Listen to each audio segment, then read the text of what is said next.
Well, it's a little after 5:30. I think we could go ahead and get started. I think everybody's here that's going to be here.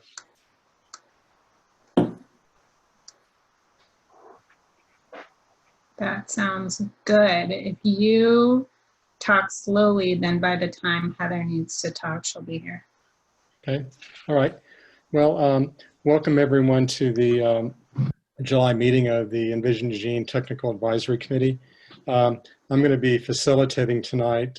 John Borofsky has a conflict, another meeting, and hopes to join us by 7.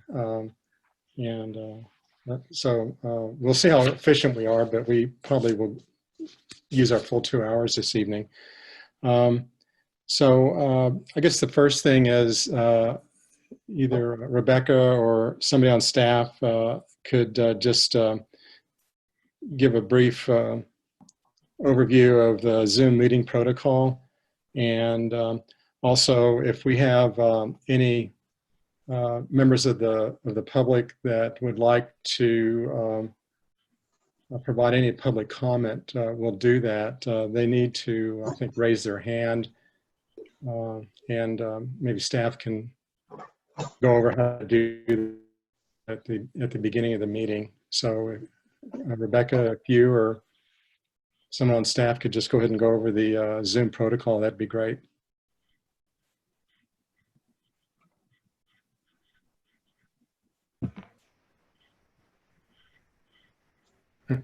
Rebecca, that was very helpful. Zoom told me I was muted, so that was very helpful. Thank you. Okay, I'm going to screen share, and then Sophie, do you want to go through it? Let me bring it up. One moment.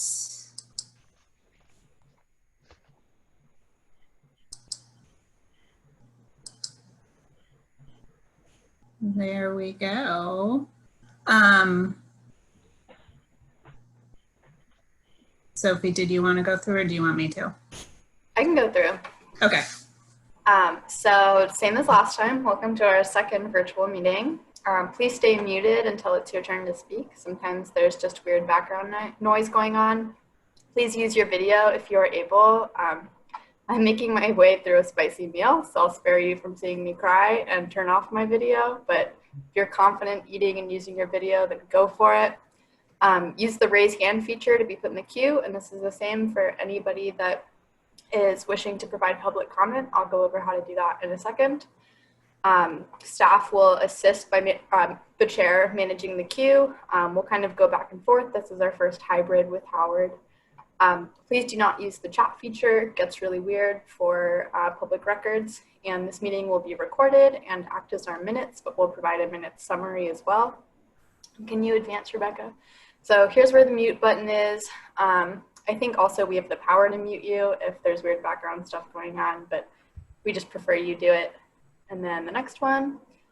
So the raise hand feature, there's buttons, but there's also shortcuts. And so if you're on the phone, you can press *9 to raise your hand. And if you're on the computer, if you're on a PC, you'll press Alt-Y. And if you're on a Mac, you'll press Option-Y.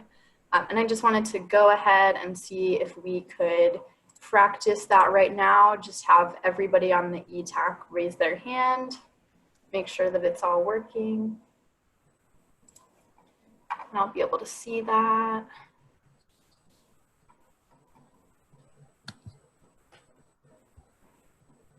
Let's give it a few minutes or a few seconds.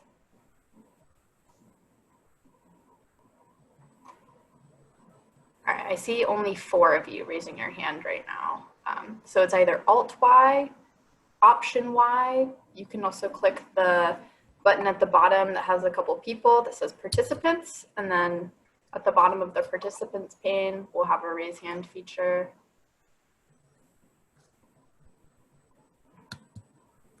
Can you say who it is who successfully? Yeah, I have. Let's see, I only have a couple left. Ed, I'm just waiting on you. There's still screen share, so I can't get to my screen to raise my hand. Interesting. Have you tried pressing Alt-Y or Option-Y? Alt 5 or Y? Oh, Alt Y. Alt-Y. Just did. Are you on a Mac or a PC? I'm on a book, Chromebook. Chromebook. That would probably be Alt-Y. Well, I don't see it, but if you ever have any trouble raising your hand, anybody, feel free to just turn your mic on and interject, and staff will put you in the queue. But great job, everyone. You can lower your hands. Ed, if you move your pointer, your mouse just down to the bottom of the screen, all of a sudden it pops up. So you might just need to do that. I had the same problem. I only have question, answer, chat, share, and participants. No raise hand at the bottom. Oh yeah, no, if you go to participants and click on that, that's when you'll get the thing That's that it. has, Got it. Yep. Got it. Yep. Okay. Great, we're successful. There you go. Everyone has their hands up. And now you can put your hands down. So great job. Does anybody have any questions about Zoom or anything like that? Great. All right, Howard, if you want to, you can move into public comment. I have 2 attendees raising their hand. Okay, 3 we're going to go ahead and do the agenda review first, and then we'll do the minutes, and then we'll do public comment. So anyway, we'll go ahead and go to the agenda. Does anyone have any comments, additions, deletions to the agenda? If not, entertain a motion to approve the agenda. So moved. Okay, Rick moves. Is there a second? Kevin's seconding. Okay, thank you. So all in favor, thumbs up on our virtual screen here. Okay, all opposed, thumbs down. Okay, it looks like it passes. Thank you. Next thing is approval of the minutes from the May meeting. That was a Zoom meeting, but there are minutes. Has everyone had a chance to review those? And if so, are there any additions, corrections to those? I don't see anyone. So I'd entertain a motion to approve the May 21st meeting minutes. So moved. Okay. Seconded. Ed moves and Rick seconds. All in favor, thumbs up. All opposed? Abstentions? Okay, that passes, so thank you, everyone. Next, we'd like to invite members of the public that would like to provide comment to the committee. As a reminder, we allocate 3 minutes, and so we'll, if you would try to keep your comments within that time limit. So Sophie, did you have a list of those that requested to provide comment? Yes, first I have Kate Purley. Okay, go ahead, Kate.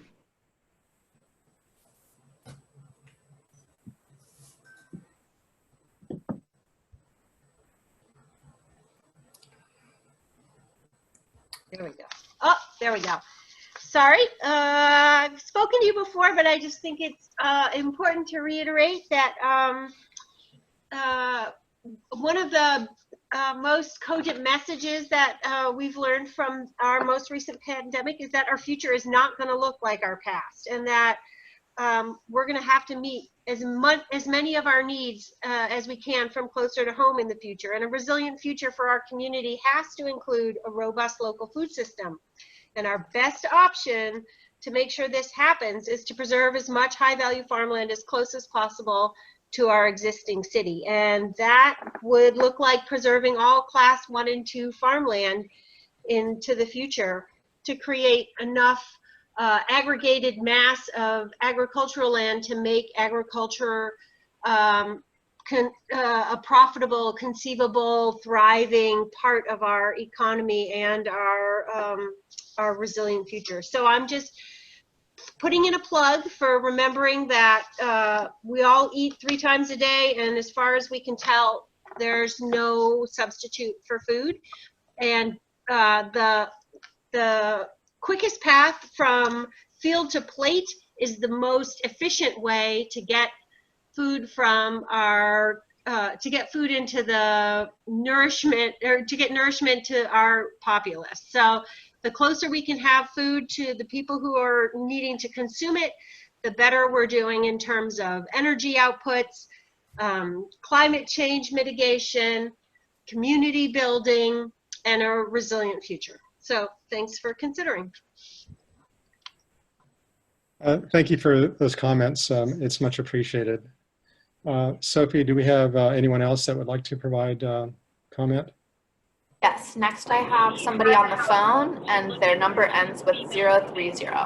We're like one female roommate.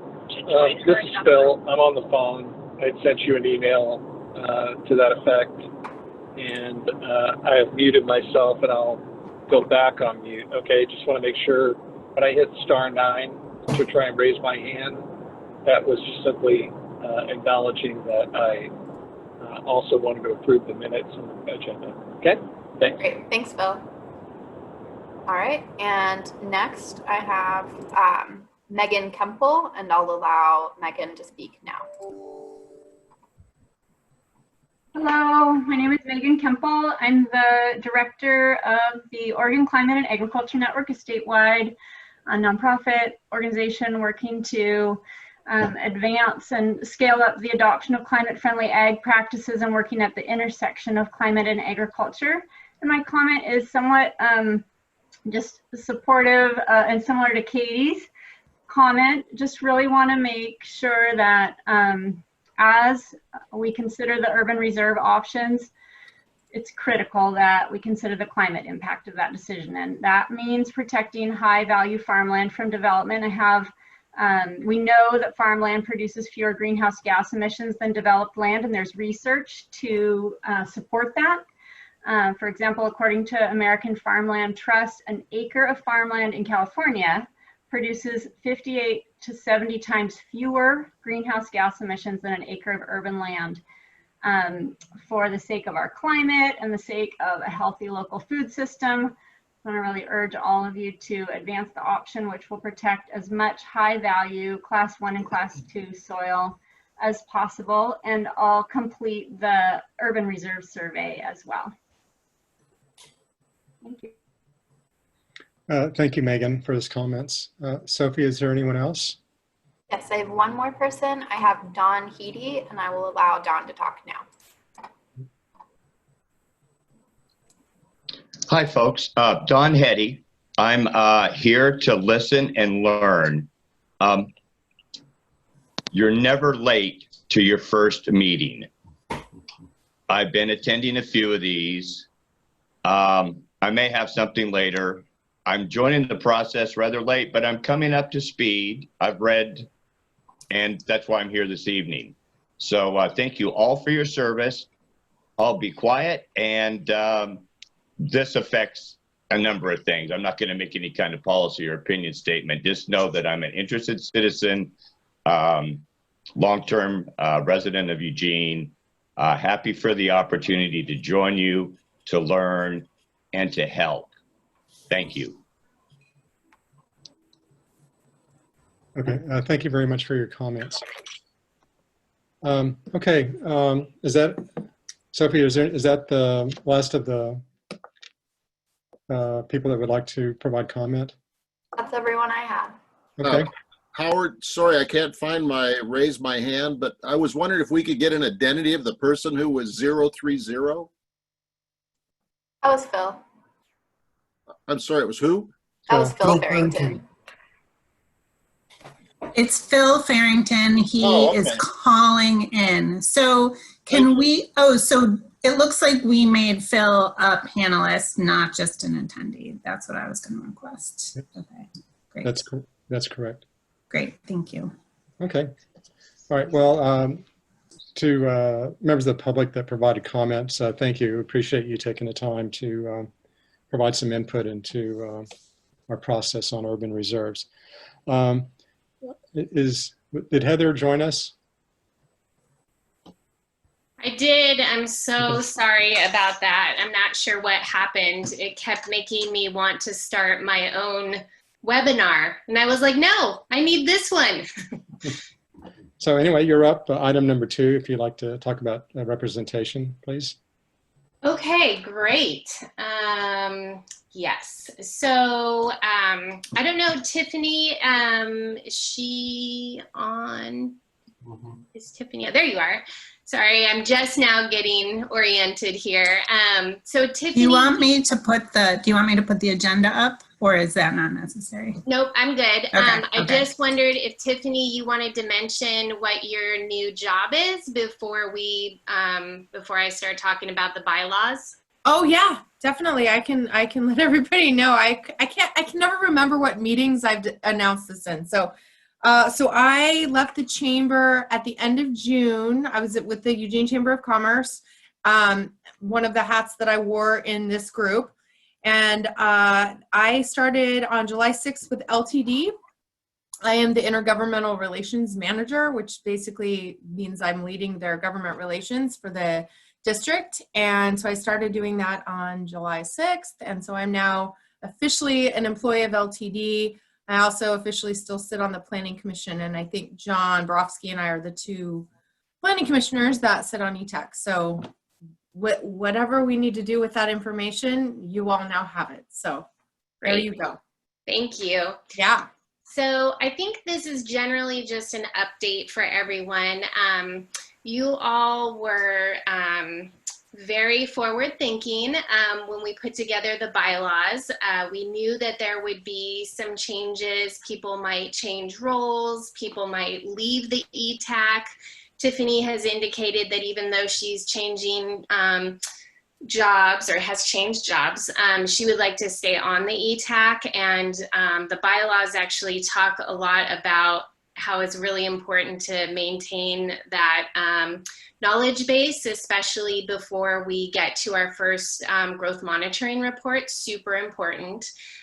So we built into the bylaws that there is an allowance for a range of in the number of members from 12 to 15, specifically to provide for flexibility such as trainings, departures, or when a member's role changes, but they want to continue on the EETAC. So that's the situation we have here, which we're really grateful, Tiffany, that you want to continue on. We are going to coordinate with the Chamber of Commerce to see what their plans are for filling Tiffany's position, when they think that might happen, what their interest is in being on the EETAC. We do have a number of folks on the EETAC that have business and development experience and interest. So we do think we can go ahead and move forward, and then we will circle back with the rest of the committee once we are able to get in touch with the chamber about what their interest is. Yeah. Okay, Heather, let me just add real quickly, because Brittany Quickwarner, the chamber CEO, and I actually went through a number of things that I sit on, and sometimes it's a staff person that represents the chamber in a group. Sometimes it's a member of our LGAC. It kind of varies. I'm also joining LGAC most likely as a member. So she would like me to stay engaged as a liaison to the chamber, and she and I have set up monthly meetings where I kind of download her on all the different things, because I'm able to, wear multiple hats oftentimes. So please, by all means, reach out, but just know that she was comfortable with this continuing to be representation of the business community, just based on my affiliation that will continue with the chamber. So LTD is a member of the chamber, and the LTD is very involved in the work of the chamber. So if that's helpful, I just wanted to kind of make sure you knew that. Yeah, that is helpful. And there's a number of you that wear different hats and have different interests, and that's really great. I think that's really helpful, actually. So we had already reached out. I hadn't heard from Brittany yet, so we'll just follow up with the group, and just kind of wanted to make sure you all knew that was happening. And let you know that there is an allowance for that in the bylaws. So we should be okay for now. Okay, and congratulations, Tiffany, on your new job. I'm sure it's going to be a new challenge. Okay, if there's nothing else on this topic. We'll go ahead and move on and recognize Rebecca and Heather just to talk about the schedule for both Urban Reserve and growth monitoring. So if you want to provide an update, please. Rick, did you have a question? You have your hand up. Yeah, I just have a comment. Love to keep Tiffany on the committee. I think she's very knowledgeable and brings a lot to bear with what we do. So I've got a vote of confidence there. The thing I ask is, once in a while, I've seen LTD and the chamber have opposing views on something. So I just ask that if that occurs, she kind of lets us know which view she's speaking of. Other than that, I'm happy to keep you on board. Thank you.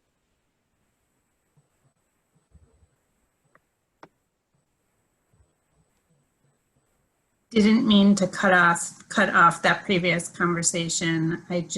My mouse just broke, so I was trying to get us ready to go.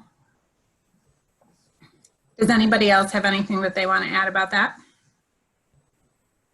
Okay, Heather and I just wanted to take a few minutes to talk about the EETAC schedule for the rest of the year. We expect a busy year. We expect to be shifting towards growth monitoring shortly, knock on wood, cross fingers. We will continue to assume, as you've gotten meeting requests, that we will be meeting on the third Thursday of the month. We'll see about December. In the next few months, you'll still be getting some brief updates on urban reserves, and we will still be planning on meeting virtually until you hear differently. So we wanted to give really quick updates on our projects so you see how the EETAC schedule fits into those. And I'll let Heather talk about growth monitoring first. Great, thank you. And as Rebecca said, we kind of wanted to give an update about where we're at given the last year and the pandemic and everything, but we would be remiss if we didn't acknowledge that yesterday was Sophie's year anniversary with the city, and she has been instrumental, particularly with urban reserves.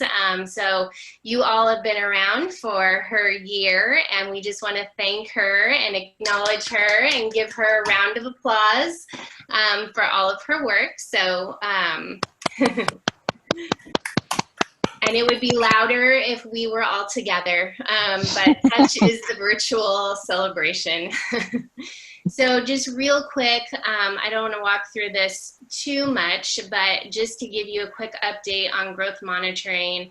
The way that I've been approaching growth monitoring to date is I've been bringing you all of the charts that we might possibly put in the comprehensive report and the annual report. And I think what I'm gonna do, given the pandemic, and that we need to try to stay on some sort of, we recognize that we're moving slower, but I wanna kind of make up for some of that time. Is I'm going to be bringing you key charts, and I will have other charts kind of in my back pocket, but I'm not going to go through all of the charts that I've thought of for data points, just to try to keep us going. And we can always revisit those charts, but I do want to try to keep us as close as we can to our original estimate. And we already know we're a little bit off as far as getting the comprehensive report to council in January. You'll see on this, we're looking more, and I'd mentioned this before, at spring or summer, because at this point, the database that we're putting together to track building permits and land use data is also taking longer. It's super complicated. So we're going to kind of start to shift this summer to start talking about rerunning the buildable lands inventory. And hopefully that will give us some time to wrap up the new database program right there that's called Land Track. Get that wrapped up, get the data, the backfilled data into it reviewed by this fall. So that's what I'm kind of estimating at this point, and just wanted to kind of let you know that you're going to have to switch gears with growth monitoring a little bit to start talking about the buildable lands inventory, and then we'll come back to building permit data this fall. So that's all I had to say on that, Rebecca.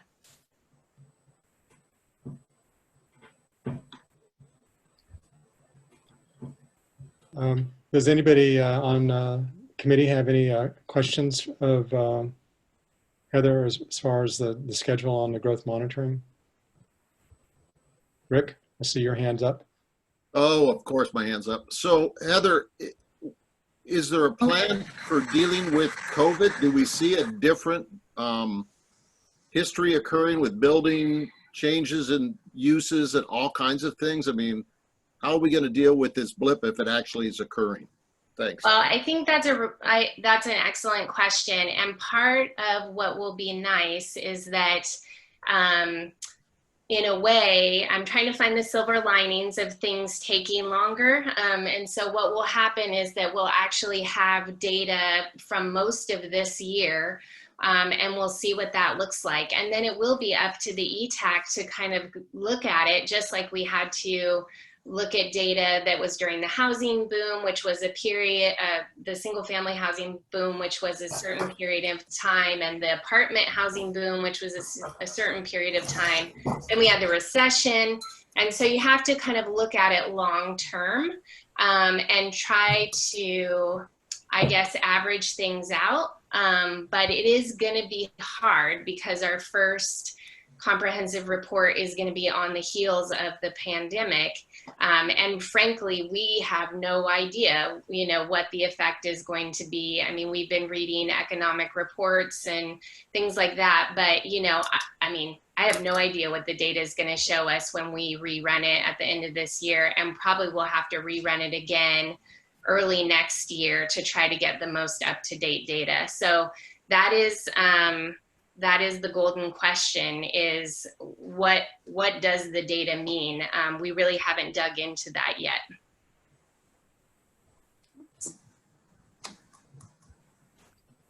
Anyone have any other questions on that?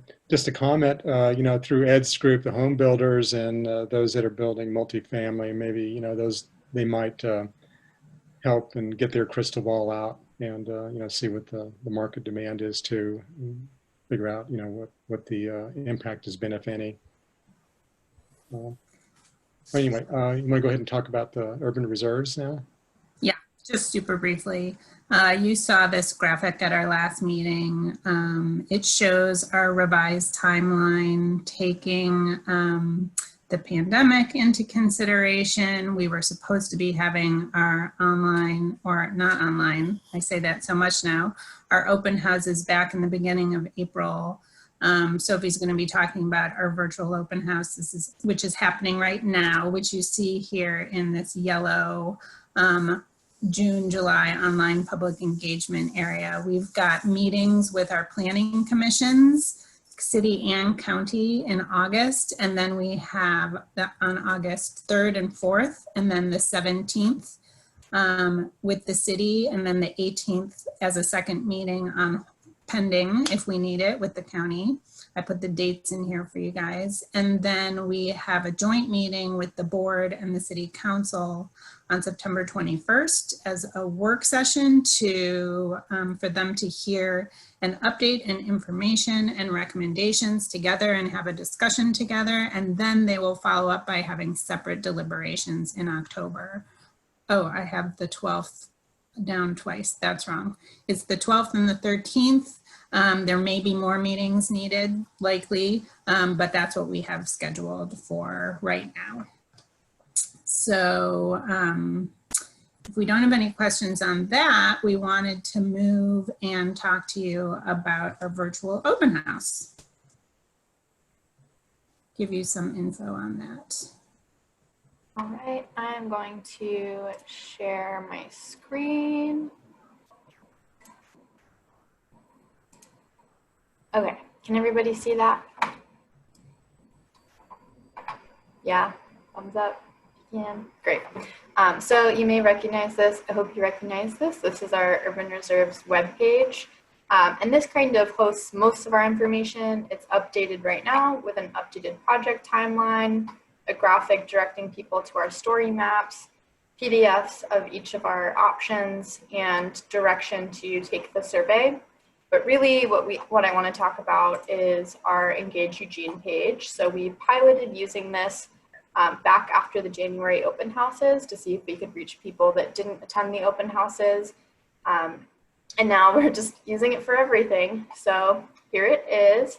It hosts a variety of things. It has a link to our project webpage for people to get more detailed information, a link to sign up for virtual office hours, which is a really cool feature. So basically anybody can go in and slot 30 minutes with me and Rebecca. And it has lists of our key dates that Rebecca just went over, a link to the story map that Theo will show you, all of our updated FAQs, and then some background information. But really the important nugget is at the bottom. There's the Urban Reserves Options Survey. And then we also have an interactive Q&A feature. You can sort it by topic or tag. And we have lots of questions in there that anybody can pose. So I will stop the sharing now. And Rebecca, can you go back to the slideshow? But basically that's where all of our interaction is. I will show you some cool stats that we have as far as the number of people that we've engaged and who we've heard from, and then preliminary survey results, which I know you all definitely will want to see.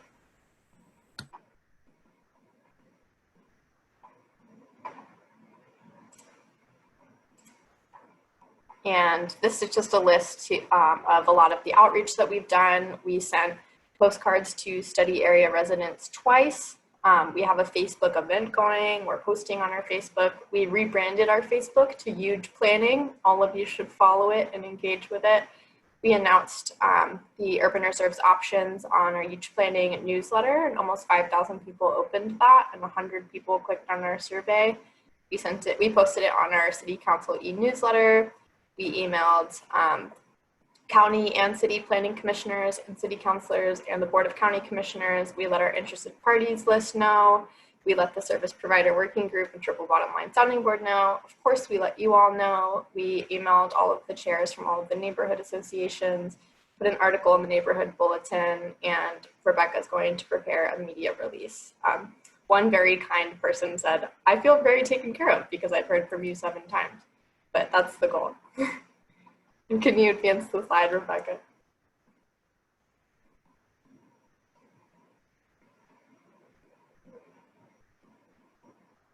So these are just some of our stats. The picture to the right is how many people have visited our Engage Eugene page. So that first spike is when we sent out that Huge Planning newsletter, and then all of the other little spikes coincide with articles and social media, which has been really fun to see.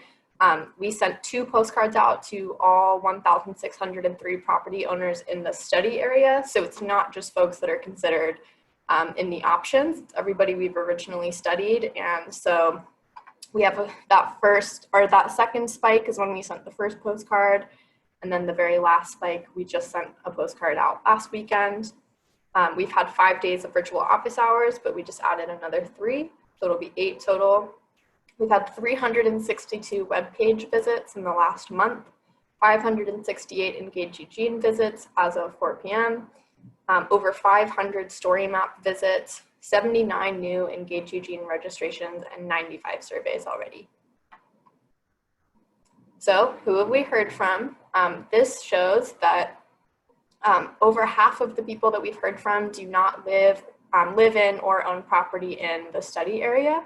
We've had about 30% of our respondents live in the study area, almost 6% own property in the study area, and then over half that don't.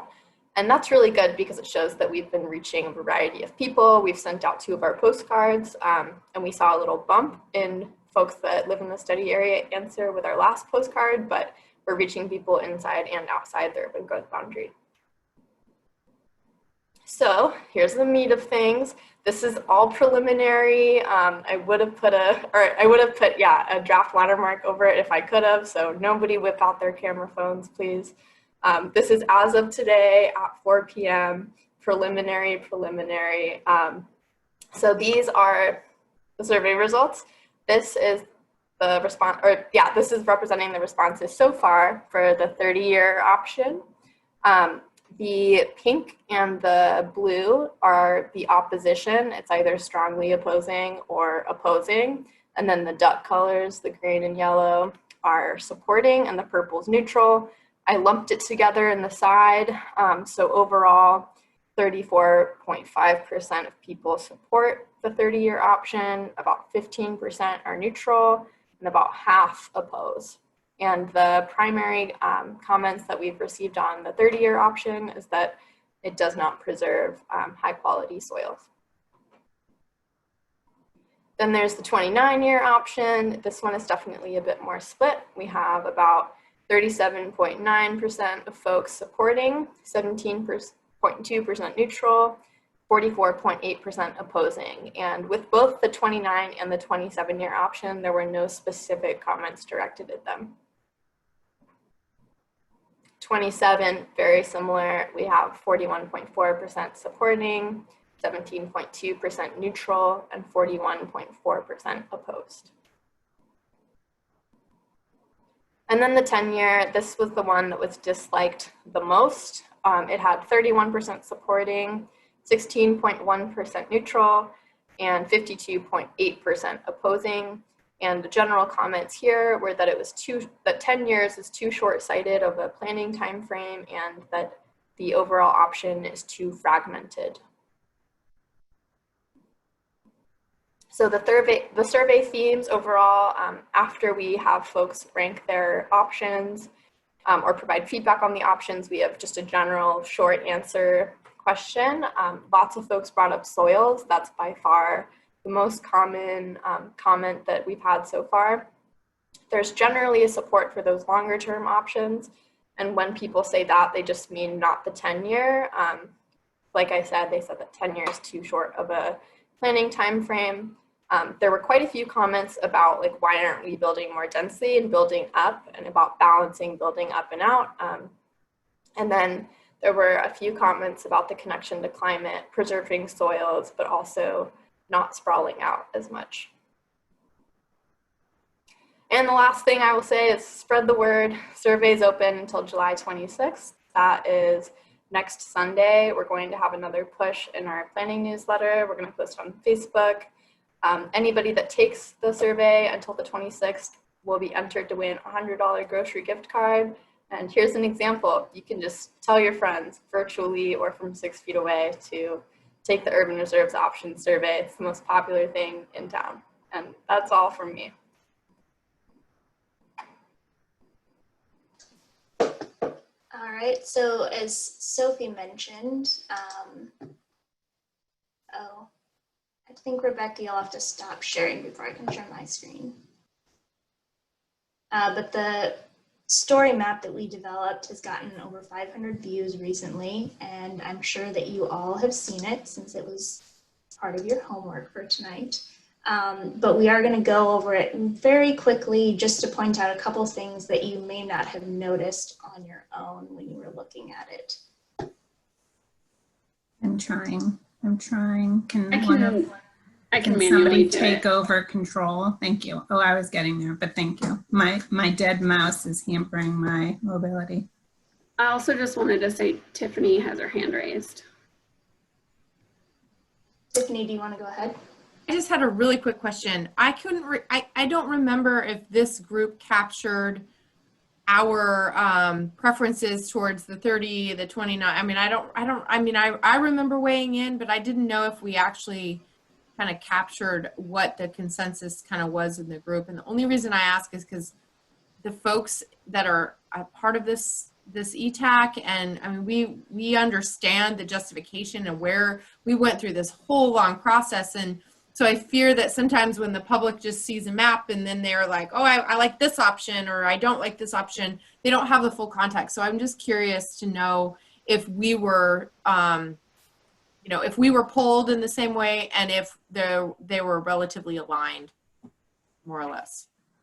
So you're going to have your chance in a few moments to do just that.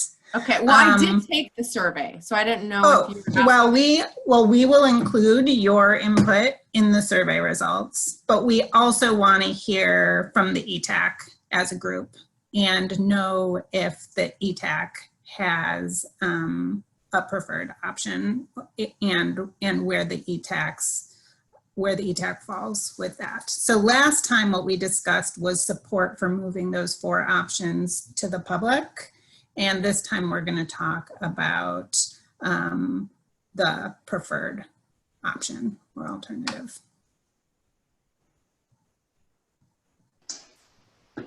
All right, can you all see my screen? Okay. So first we go over some background and we give a link to the video so people that haven't visited any of the materials before can come up to speed. And throughout the entire story map, we provide a lot of links to other resources so that we can try and keep the story itself as simple as possible. We go over how we did the technical analysis, provide a link to that, talk about the suitability analysis. All these buttons here on the left-hand side are interactive, so you can take a look at which areas are prone to flooding and were considered unsuitable, which ones that have natural hazards, are hard to serve, airport usage, and then you can take a look at which lands were deemed suitable.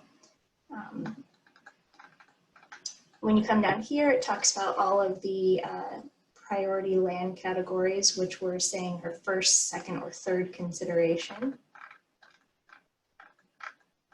Then it goes into the farm and forest land classification with soil value and forest productivity value. And we are referring to those collectively as land class. Then we dive right into the options. And here on the options, there's a couple things to note about the map. First is that you can search for any address and the map will automatically zoom there.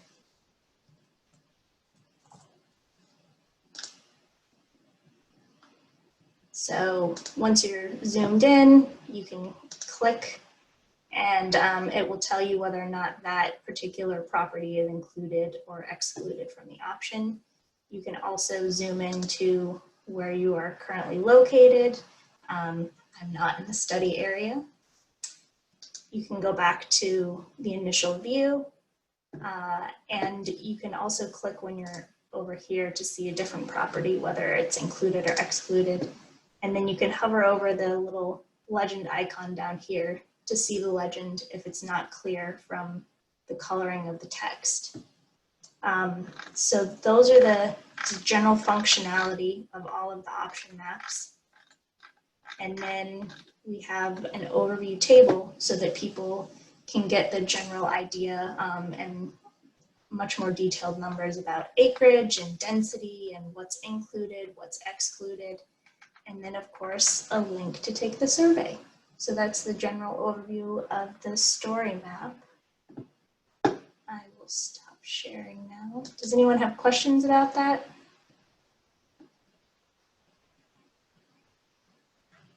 Sue? You're muted still. Oh. I'm not muted on my end. Not anymore. You're good now. Okay, so I don't have a question, I have a comment. I think the story is amazing. It's so clear and so easy to understand and so well presented that it seems like for public consumption, it's in a really great format, and I really commend the staff for the work on this. I do have a question also about just, and I don't know if this is appropriate time or not, but the comparison of public involvement in this COVID period compared to when we're in a normal period. A lot of the staff have been there for a long time, so they know what the public involvement and reaction time is in normal times. I just would be curious to know what staff thinks about the level of involvement in this time as compared to a level of involvement in earlier times. Yeah, that's a good question, because I wanted to mention that and I forgot. Because we just had back in January 3 study area meetings. We went out to folks for those 3 meetings that most of you attended at least one of. And we had great participation, but it was about 150 folks total, with some extra surveys thrown in afterwards, 20 or so. So it's, and we probably had a lot more, I don't have the stats handy, we probably had a lot more of folks who read our materials and thought about whether they wanted to come out to a meeting and looked at our website and looked at our information. So we know that the in-person folks were about 150 people. And right now our survey results are almost 100, but we have much broader participation of folks reading our material and paying attention to it. So I think compared to January, at least, we're doing quite well.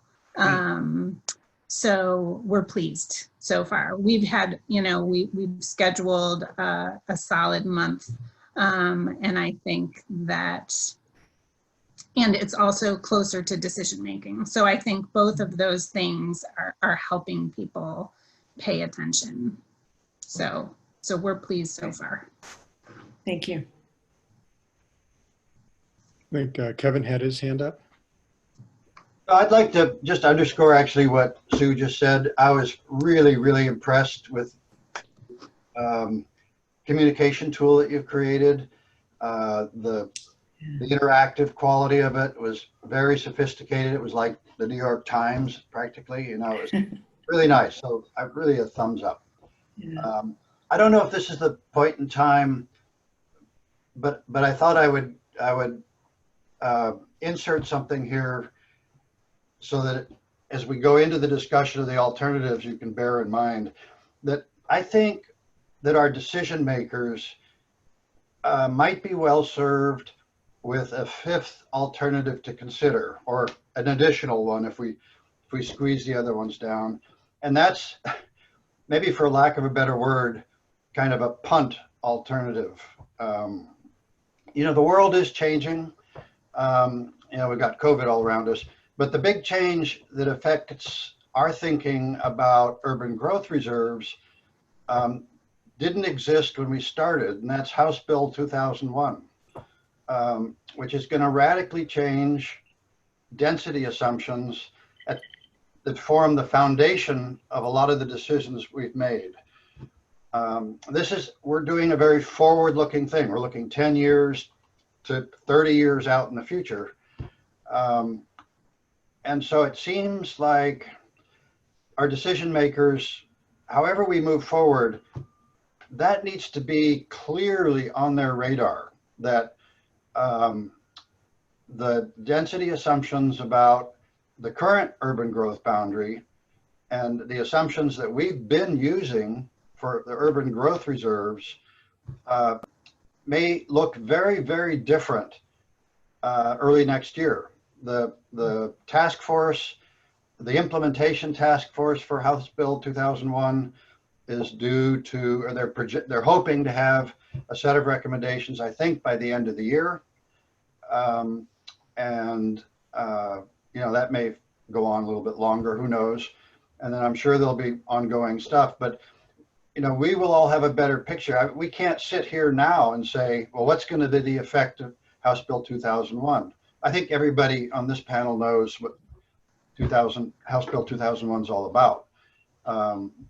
So I just think if we go steaming ahead and staff presents all this material to the Planning Commission, the City Council, the Board of County Commissioners, and we don't talk about this elephant in the room, we'll be doing us all a big disservice.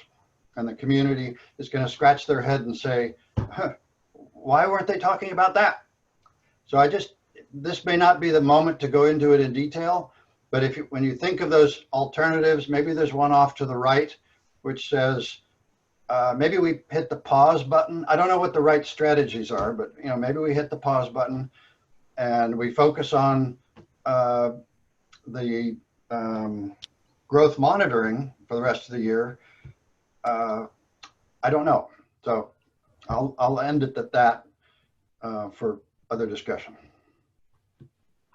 So I'm happy to continue having that conversation right now for a little bit since Kevin brought it up before we go into our next agenda item. Do any of my colleagues who are working directly on House Bill 2001, Terry's raising her hand, want to talk about how we're coordinating all of our projects, including potential impacts to urban reserves?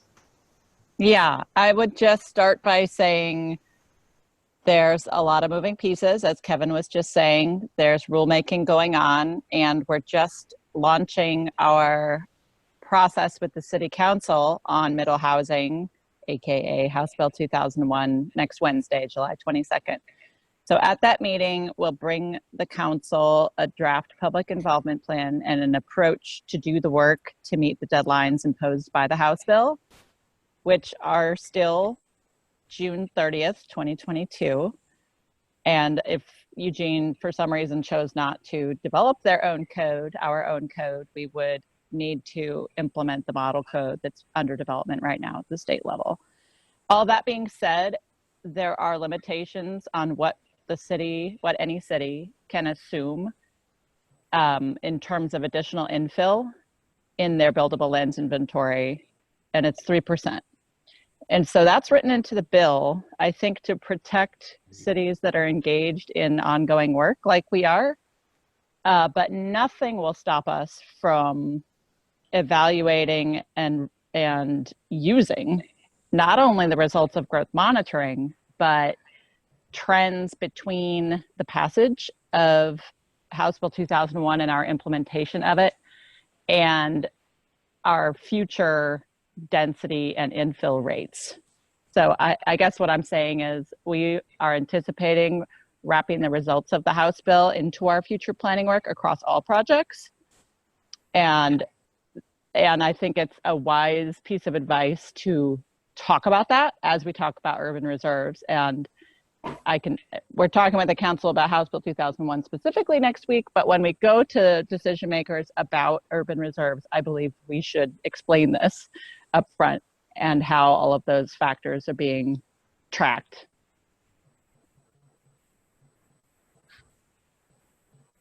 Ed had his hand up. Yeah, thank you. Kevin, appreciated your comments. And for me, that's one reason I'm so thankful that we have a built-in 5-year review of all this monitoring. The first one was a 3-year, but then from that it goes on 5-year cycles. So we're not going to wait another 20 or 30 years to look at this. We'll be looking at it every 5 years. Phil has his hand raised, which you can't see because he's in the attendee list. So I'm going to unmute him.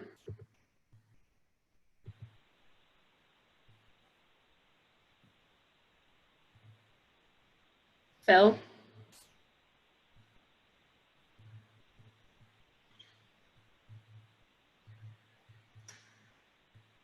Well, his hand. Sorry, can you hear me now? Yes. Okay. Sorry if Sophie, you covered this, but in the outreach for the story map and the survey, were there any mailings to all of the attendees that participated in the open houses and or another kind of full postcard to everybody kind of mailing? Just didn't know kind of how broad sort of a traditional method of outreach was used. Thanks.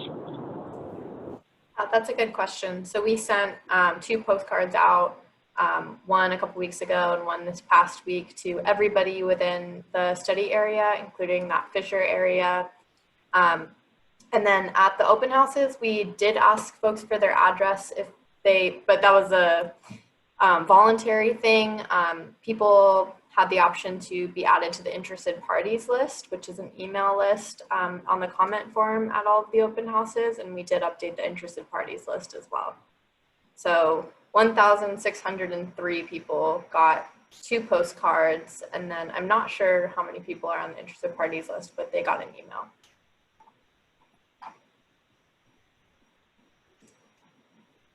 Alexis? Yeah, thanks, Howard. I just wanted to highlight I agree with Terry's completely right around the limitation of our assumptions to 3%.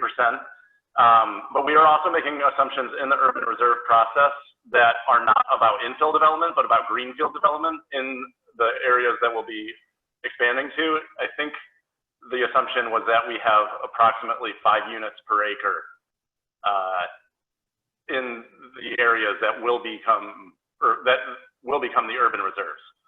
I think we maybe had some differentiation between different areas, but I think that House Bill 2001 also impacts those assumptions that are not limited by, and they're not going to be infill, so it could be far greater than like a 3% impact. And I just wanted to flag that as I think what I think is a reality.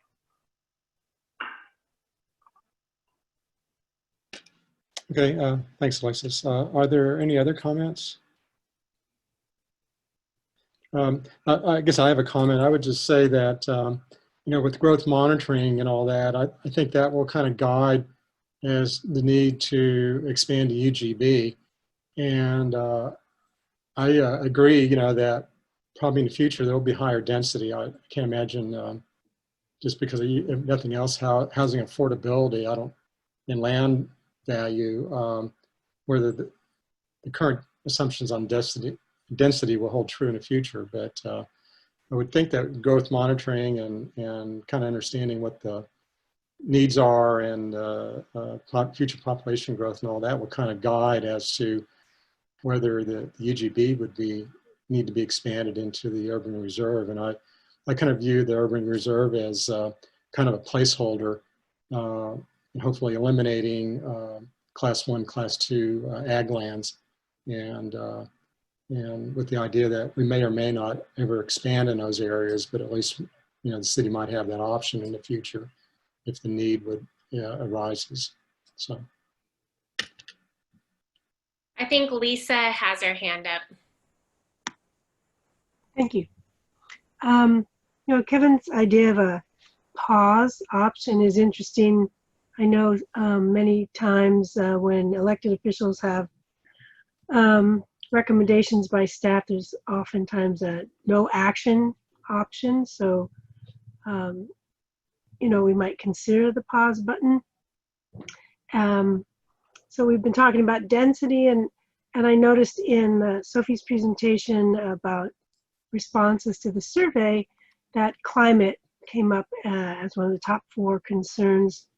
And I've spoken with our wonderful staff here before about a simultaneous process that's happening right now in our state, which is the Oregon Climate Action Plan and the governor's executive order EO 2004.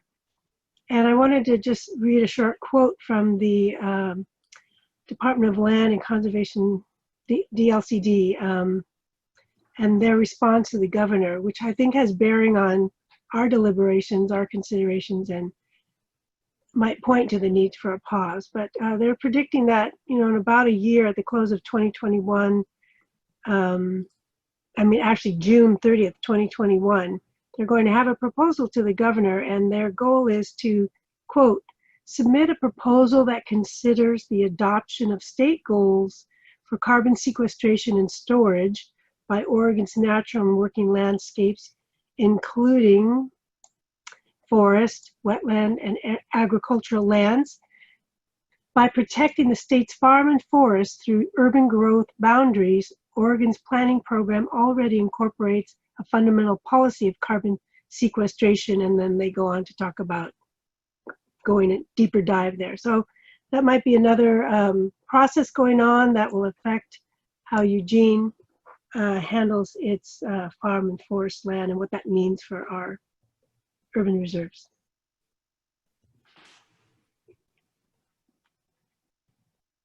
And I'm happy to submit this report for the record if that's something the staff would like. Thanks. Anyone have any other comments? Their hand Alexis have their hands up.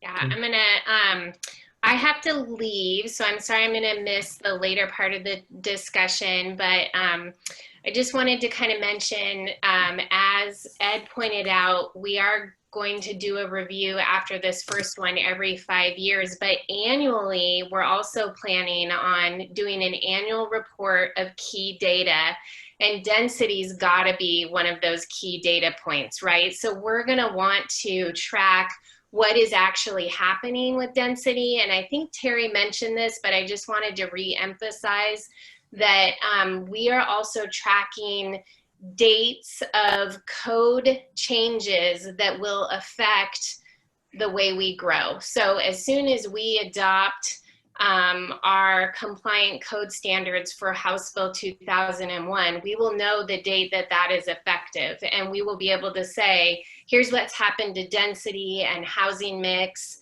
and our buildable lands inventory after that date compared to what we saw before. So I just, you know, it's hard because like we want to do a lot of predicting right now, but that's the whole reason we're setting up the growth monitoring program, is to be able to incorporate and monitor and be able to understand what effects code changes have had on development, whether it's greenfield or redevelopment. We will be trying to track both of those things. And it's the same as Lisa, you were saying, if we get some directive down from the governor's office about how to grow based on responding to climate change, or if the city decides to adopt efficiency measures going forward that increase compact development, those code changes or zone changes or financial incentives that facilitate that are the things we're going to be monitoring. So there are opportunities for the community and council to make policy decisions that affect how we grow. So there's monitoring, and then there's policy decisions. And I want to make sure that those are, we kind of understand that those are separate, and that we are trying to build in the best available data that we have once we get the monitoring program going. So I hope that's helpful. Thanks for letting me jump in. I have to go to my husband's birthday dinner. So I hope you all are well, and I'm gonna sign out. I'm so sorry about the technical difficulties earlier. And I think Alexis was next. Thanks, Heather. Have fun. I just wanted to follow up Howard's comment around, I think it is very important that we understand that these density assumptions, although they will affect the future assumptions that, or future demand for urban growth boundary expansions, the reason they're important in the urban reserves process is because they will potentially determine where future urban growth boundary expansions happen. And it will, my concern is rooted in the bypassing of rural residential or exception areas that, in our view, should be incorporated first because they're already partially developed land. And this process will put urban reserves at equal footing, and we will more than likely choose to go into empty farmland before we go into what's now zoned as rural residential exception areas.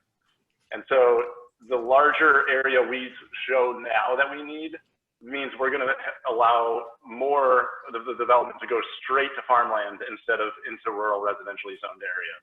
And that's where my concern is rooted in, and that's why these assumptions matter now.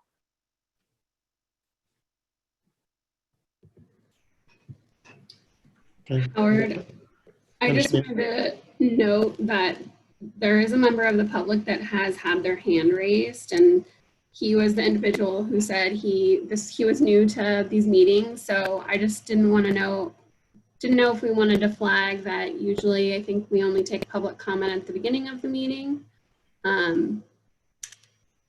Is that accurate?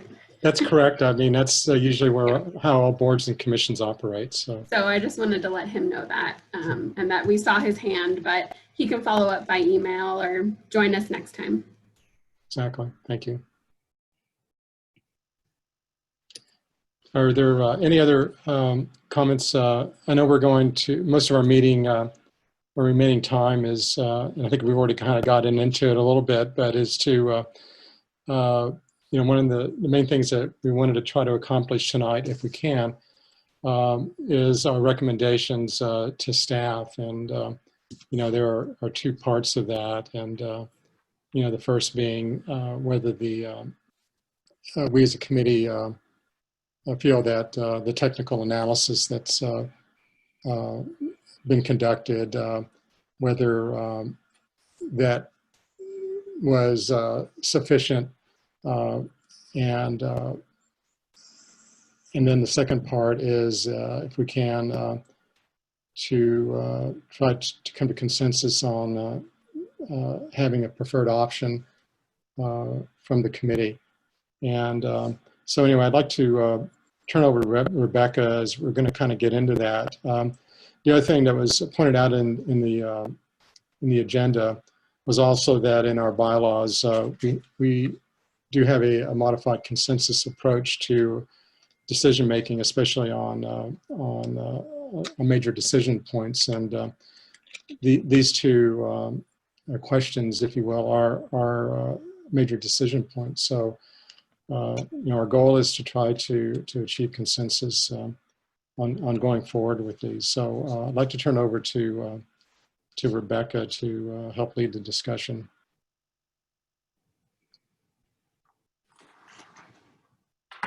I see Ed's hand was up. Ed? Not going to get my chance. Okay, Ed, go ahead. I just had a quick question. I reviewed the bylaws and everything, and we're getting ready to vote. What I didn't notice in the bylaws was any opportunity to abstain. Does that exist? I didn't see that either. I didn't see abstain either. I will go through, so we're not getting ready to vote yet. I wanted to share more information, and then we want to hear from everybody, and then we can review the bylaws. So let's pause on that question, and we'll look at the bylaws together. But I think it's up, sideways, and down is what I recall. That's correct. Okay, I'm going to share my screen. We're trying to end at 7:30. We asked you if you could block out time till 8, but nobody really wants to go to 8. And so, but I did want to provide a little bit of context, background, refresher. I'm sorry, I'm slow without my mouse that is dead on the floor. Okay, so can everybody see my presentation now? So when we were talking with Howard and John yesterday and going over the agenda, Howard thought that it might be a good idea to remind the EETAC on everything that we have done together, which is 3 slides of meetings. So I'm not actually going to go into this, but I did want to sort of flash the work that you all have committed to participate in with us over the past almost 2 years, because this last 4 months feels like 2 years, and it's actually hard to remember back this far for me. So we started off with your review of our study area development. We spent 3 different meetings in 2018 reviewing our land need model, which includes these assumptions and data for how much land is needed for urban reserves, which includes these population projections and employment projections, need for public land, and the assumptions that were brought forward from our Envision Eugene land need model.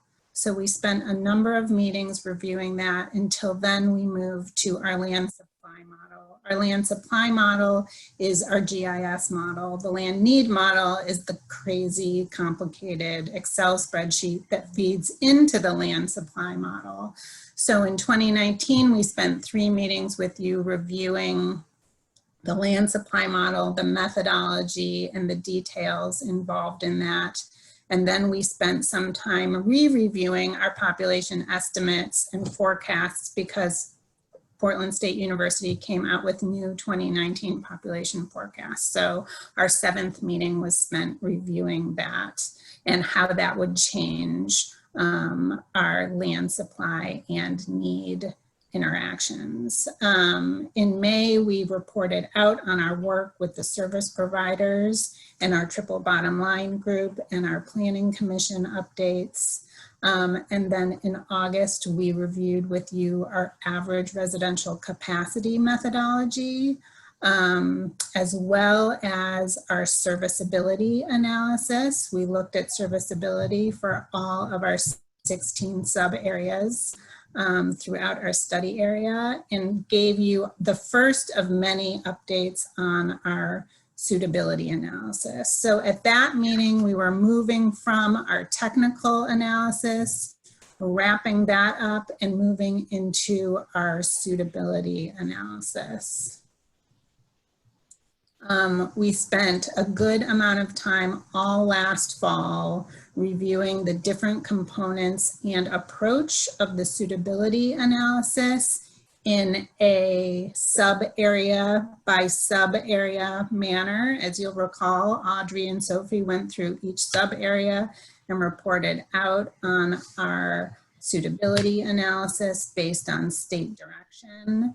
And then we also looked at, and with your urging, expanded the study area out to the Fisher Road area to the west. Implemented that, noticed those folks, but we had several conversations. I believe this was the decision meeting, but we had several conversations about that. We continued our suitability analysis conversation. There were a lot of questions about flood hazard area planning, so we brought in folks from the state to share with us their expertise and insight because we removed a lot of land during our suitability analysis because of flood hazard areas. So we checked in with you on that to make sure you were comfortable with that. And then this year, we, in January is when we had our area meetings that I talked about earlier. We gave an update on that and we started moving towards the next phase of our analysis, which is was looking at ag land and forest land classification. So we shared that methodology with you and how that would fit in with our option development and started working on our development of urban reserve options. Whew, I'm getting winded. In the beginning of March, we presented to you our 8 preliminary options, the methodology that got us there, the range of options for your review and input. We all voted and then we went away because we were in a pandemic and met again with you on May 21st to review those 4 refined options that based on your input and the project management team's input, we coalesced as 4 options to present to the public for broader input. And that brings us here today. So I'm not going to go through all of this, but I just want to sort of refresh our different levels of analysis. So I've got this laid out, and it can be here for reference if we want to refer to it. I'm certainly not going to read all of this, but this is the information from the story map.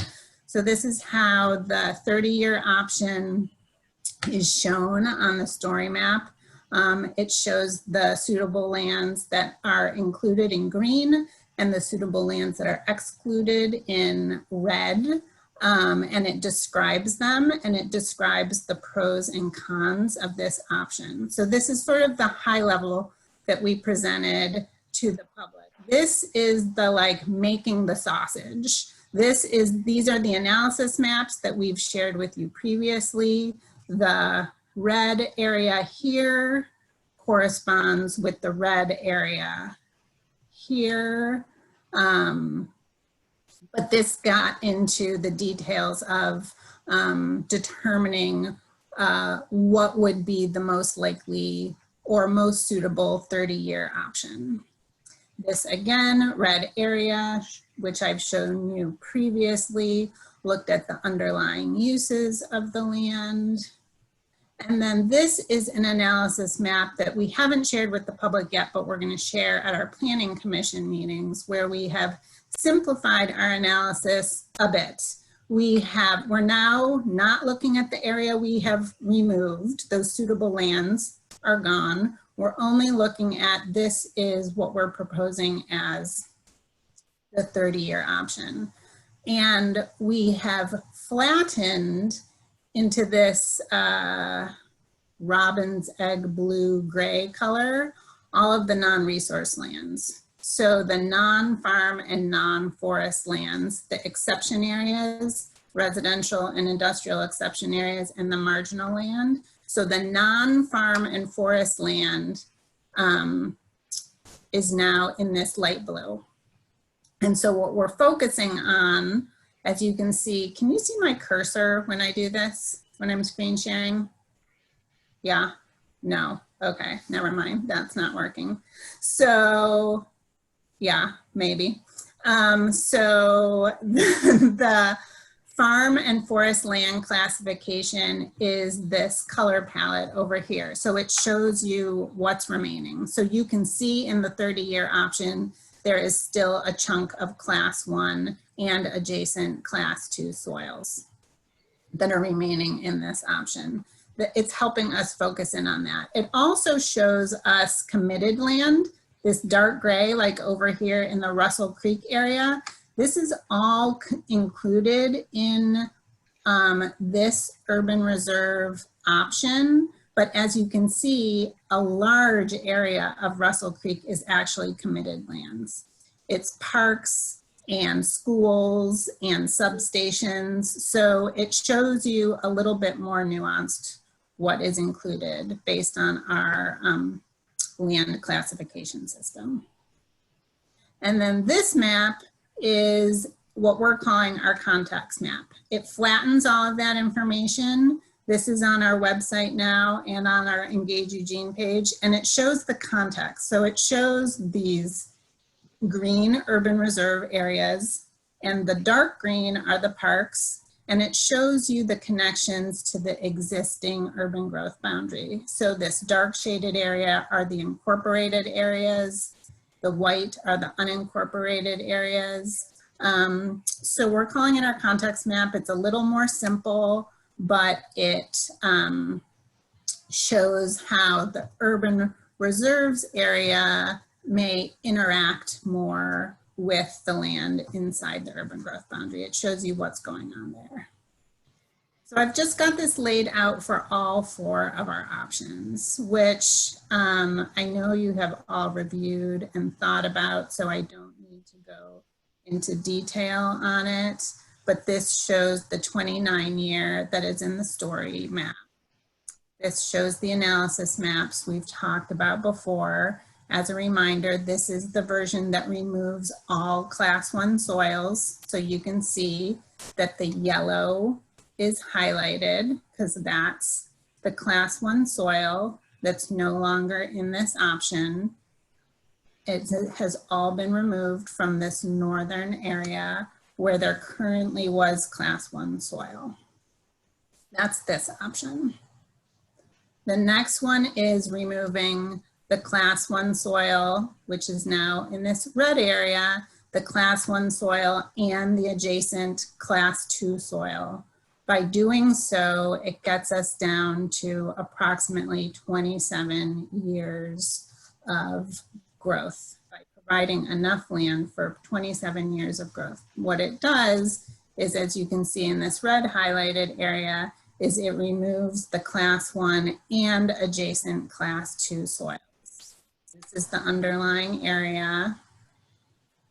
And you can see up in that northern area, it's no longer included in the urban reserves. The little bits of urban reserve land that you see up in this northern area are rural industrial lands. So they're non-resource lands, and that's why they're still there.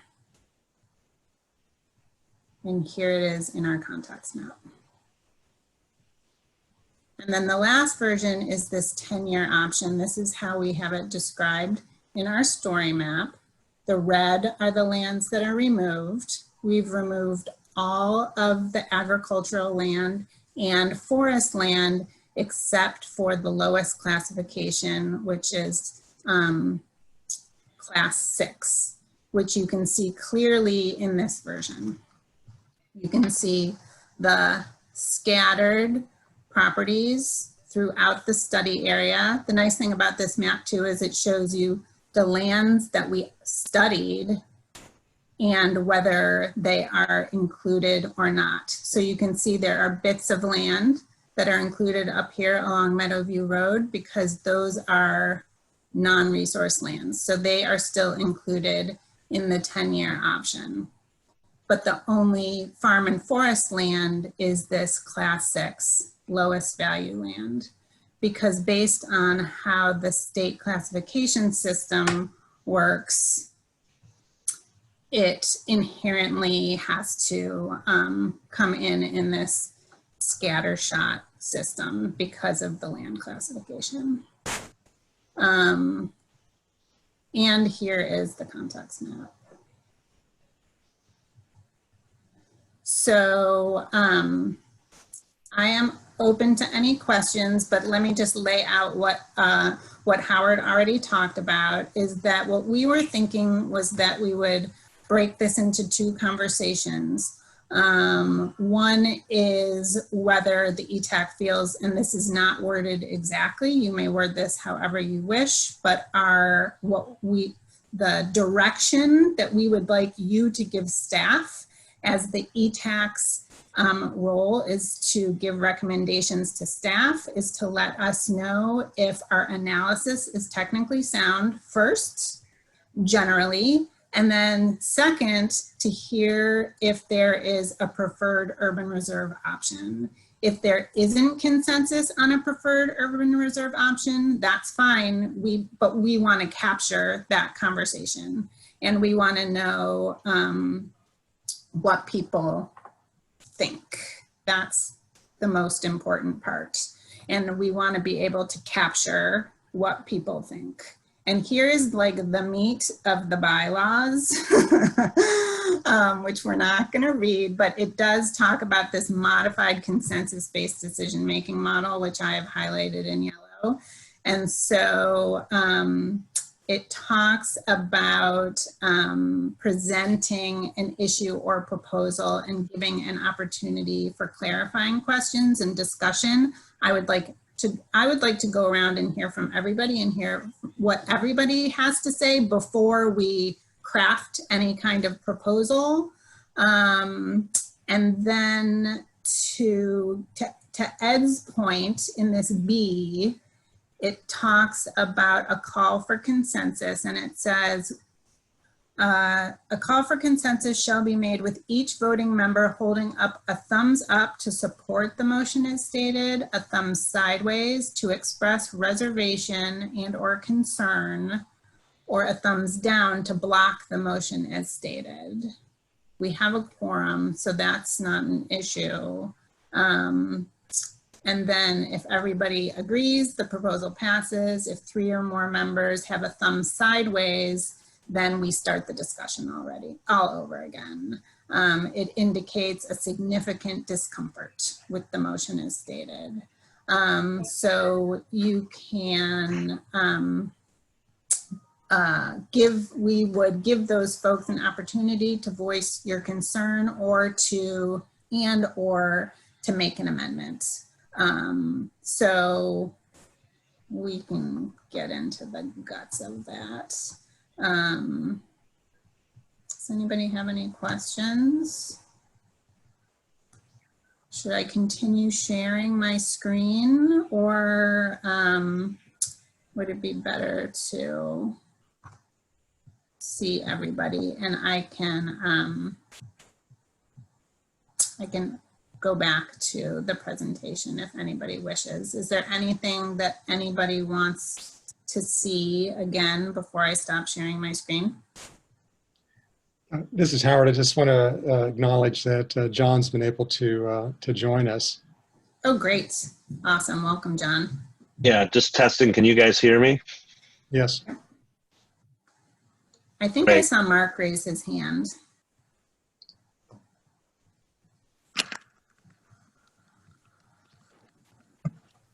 Yes, excuse me. I was just looking for the hand raise option and it's not working for me. But in any case, I wondered if you could remind us, since you just briefly reviewed the 30, 29, 27, and 10-year plans, what a 20-ish year plan looked like and why there is not one in the final group for consideration.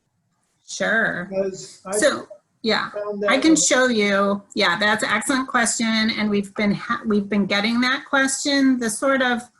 One of the answers is that we didn't set out to create a 20-year urban reserve, and we didn't actually set out to create a 10-year urban reserve.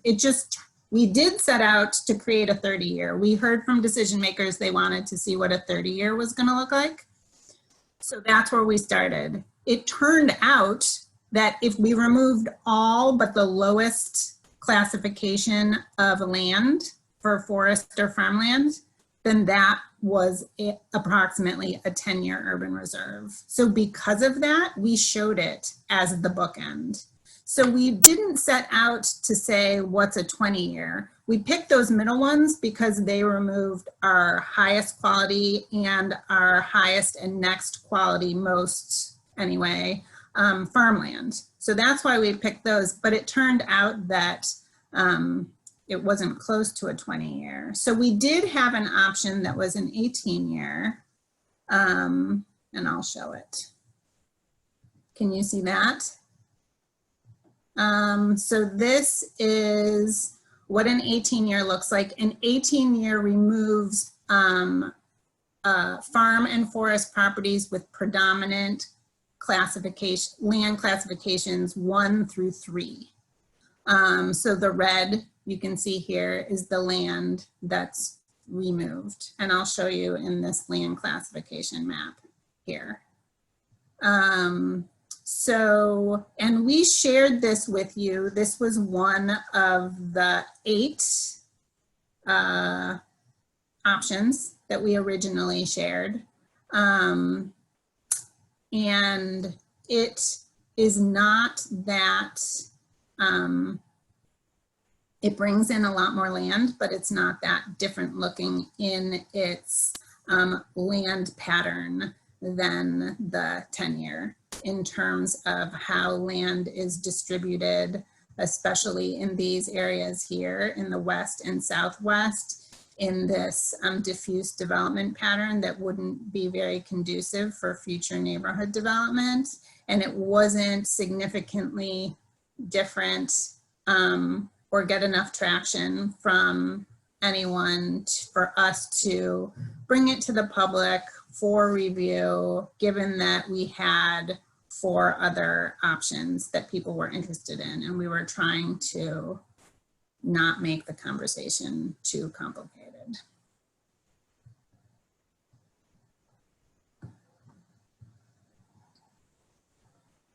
I see Rick and Tiffany with their hands up.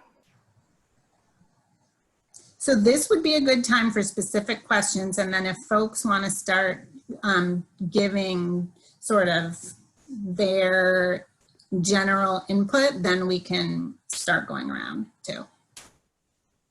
I just have general input to give. I don't have a question. So I okay. put myself in the queue to just do that. So if Okay. you're ready for that. But Rick was there before me, so. Rick, did you have a specific question?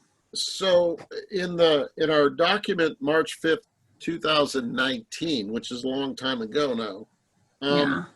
we had a number of options, and I was trying to track through because that was my crib sheet. Yeah, on they some of my changed choices. Uh-huh.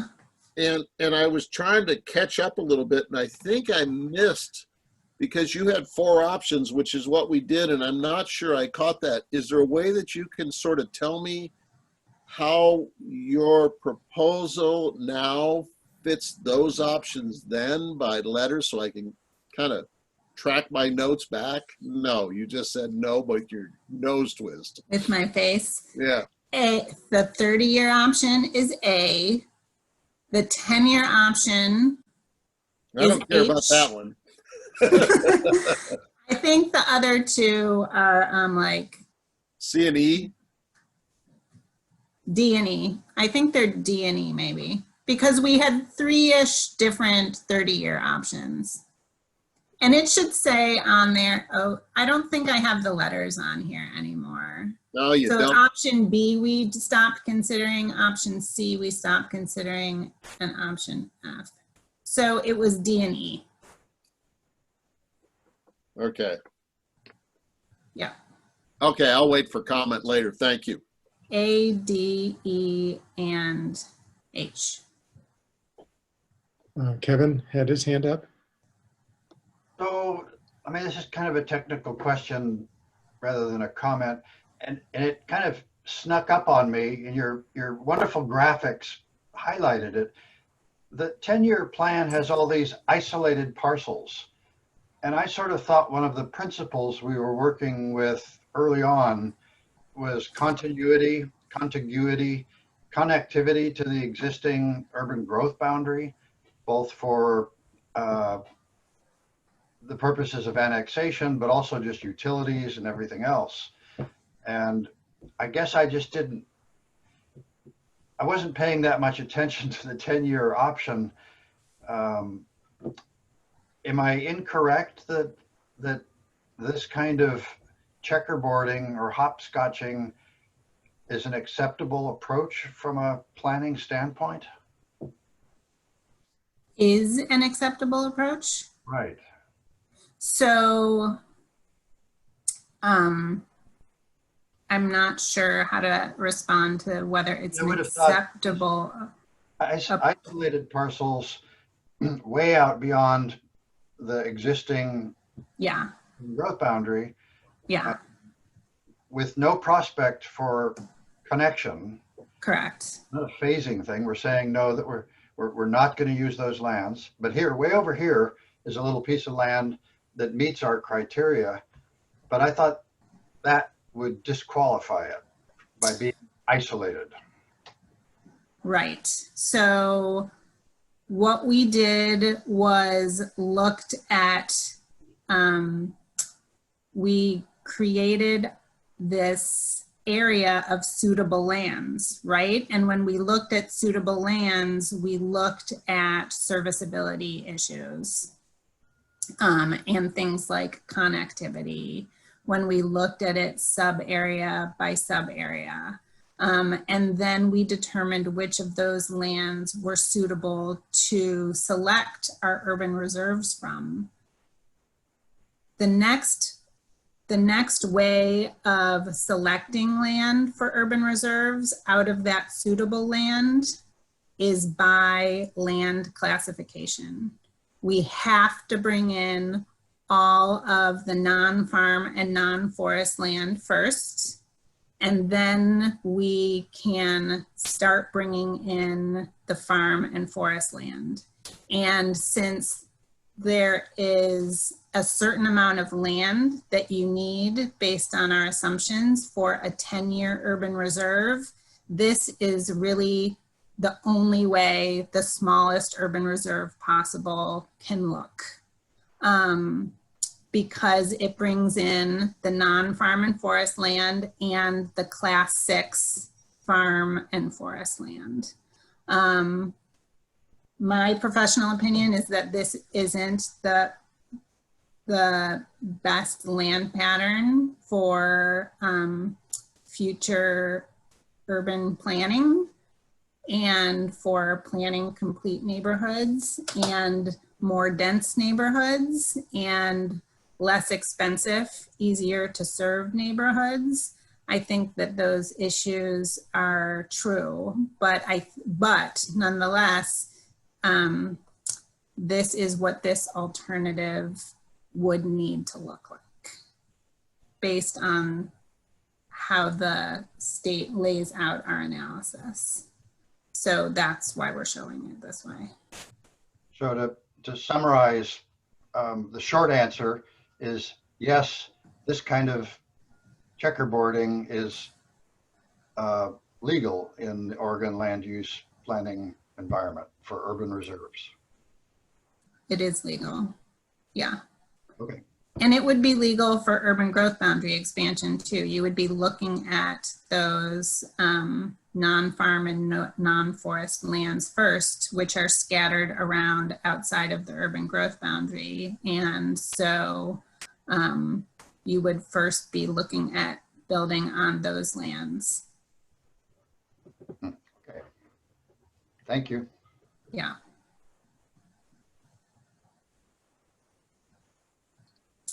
Do we want Tiffany to be able to talk? Should I unshare my screen?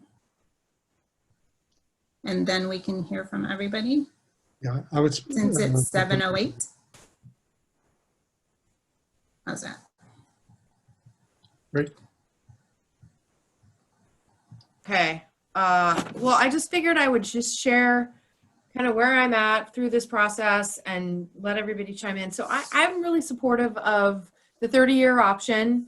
And I just thought I'd give you a couple of reasons why. And I am, but I'm I'm a fan of consensus building. So if I welcome you to change my mind through this process, if you have something to contradict this, but I feel like identifying the largest swath of land that we can through this process would be beneficial because, as we know, just because it's identified as part of the urban reserves doesn't actually mean that we annex it in. It doesn't mean that it becomes part of our UGB because there's this process for that.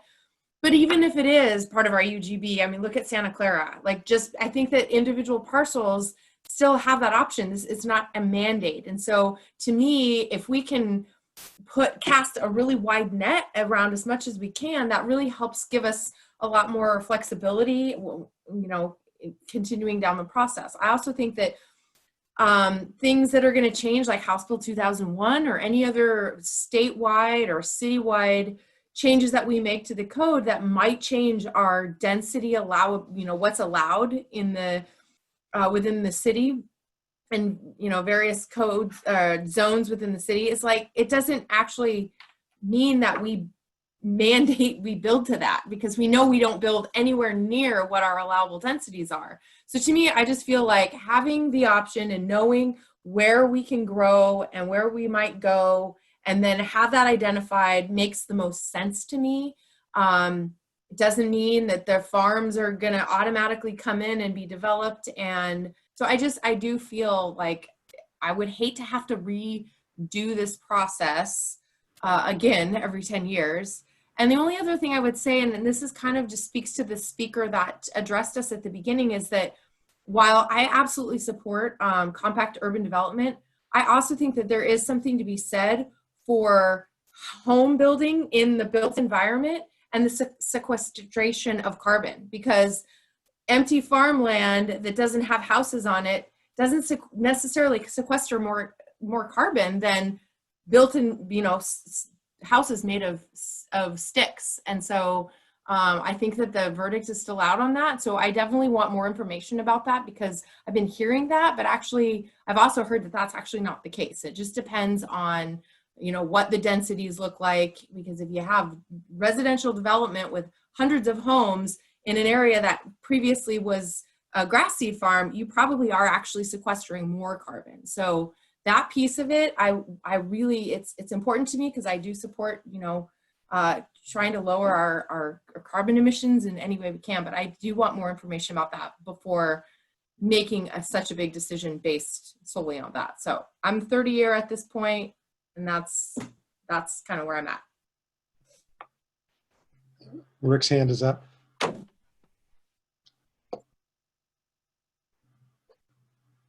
Okay, I think I'm on. So I've spent an enormous amount of time in my life since I think around 2007 trying, am I there? Since around 2007, working through this process that took us 5, 6, 7 years to get through to a point where we actually were able to then move on to urban growth boundaries or whatever it was, and we didn't do that. And all I see this process is taken out several years of future planning processes so that we don't have to spend the money and staff doesn't have to do an enormous amount of work.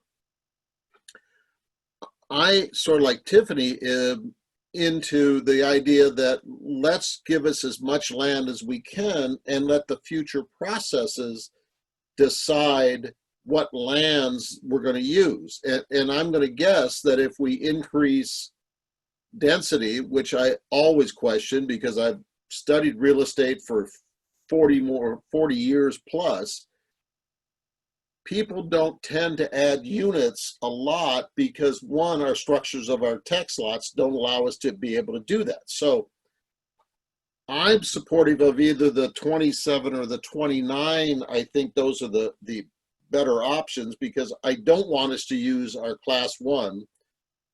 I don't want us to really consider class 2, although there's some parcels of class 2 that I would rather we consider if that's the necessity, but I'm happy to leave the class 2 out. And I'm with what Kate said earlier, that we need to support our food because I don't know what's going to happen in the next month, year, decade right now, and we don't seem to have a lot going on from the federal level to help us get through this.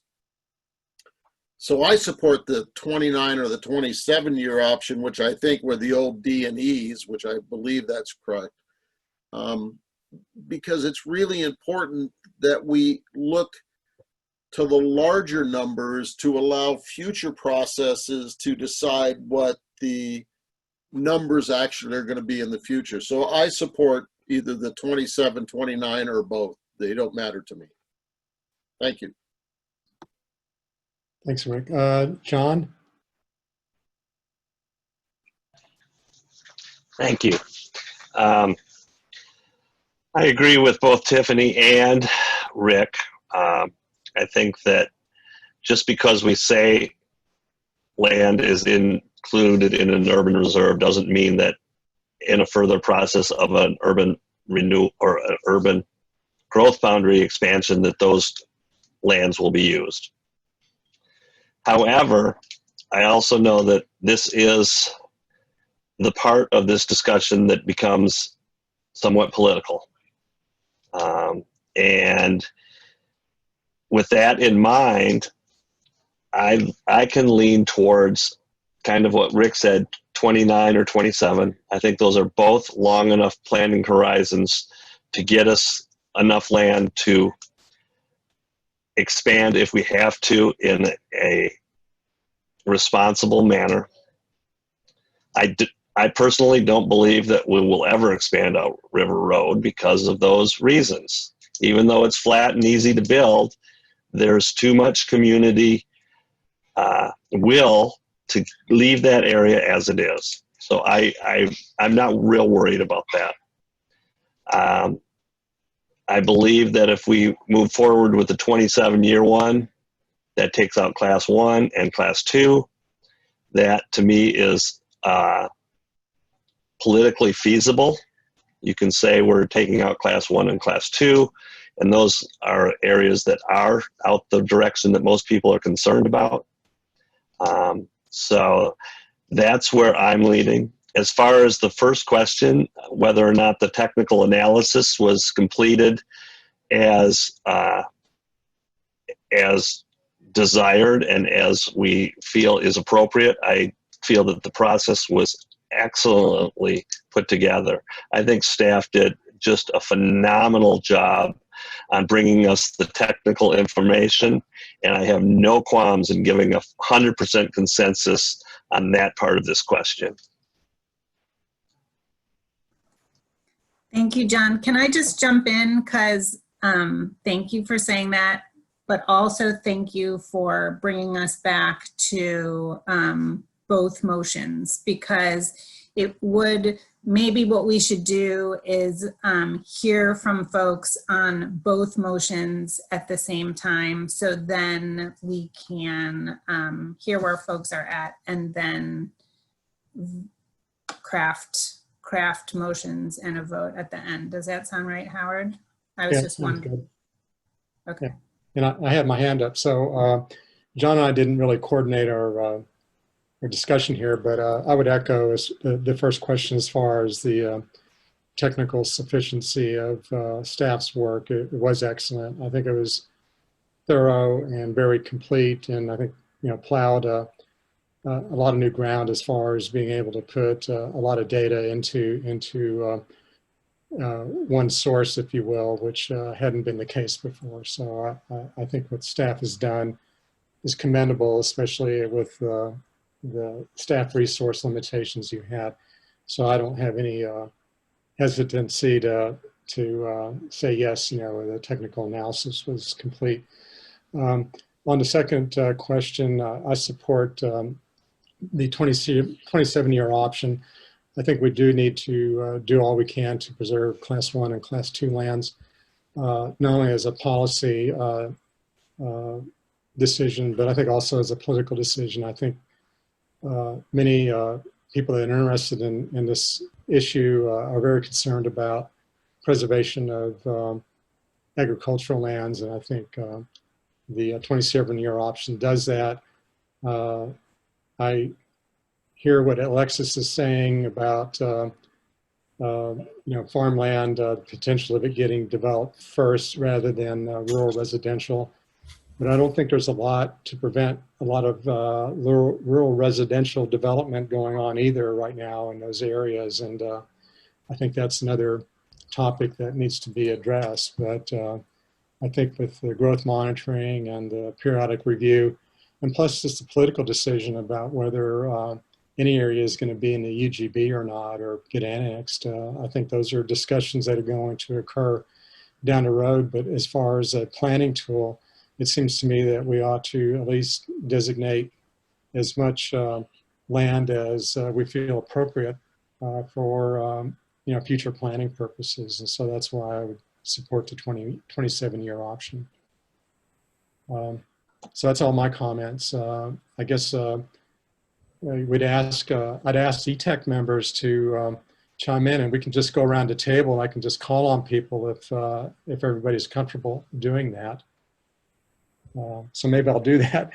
Michelle, do you have any comments, perspectives that you'd like to share? Unmuted myself.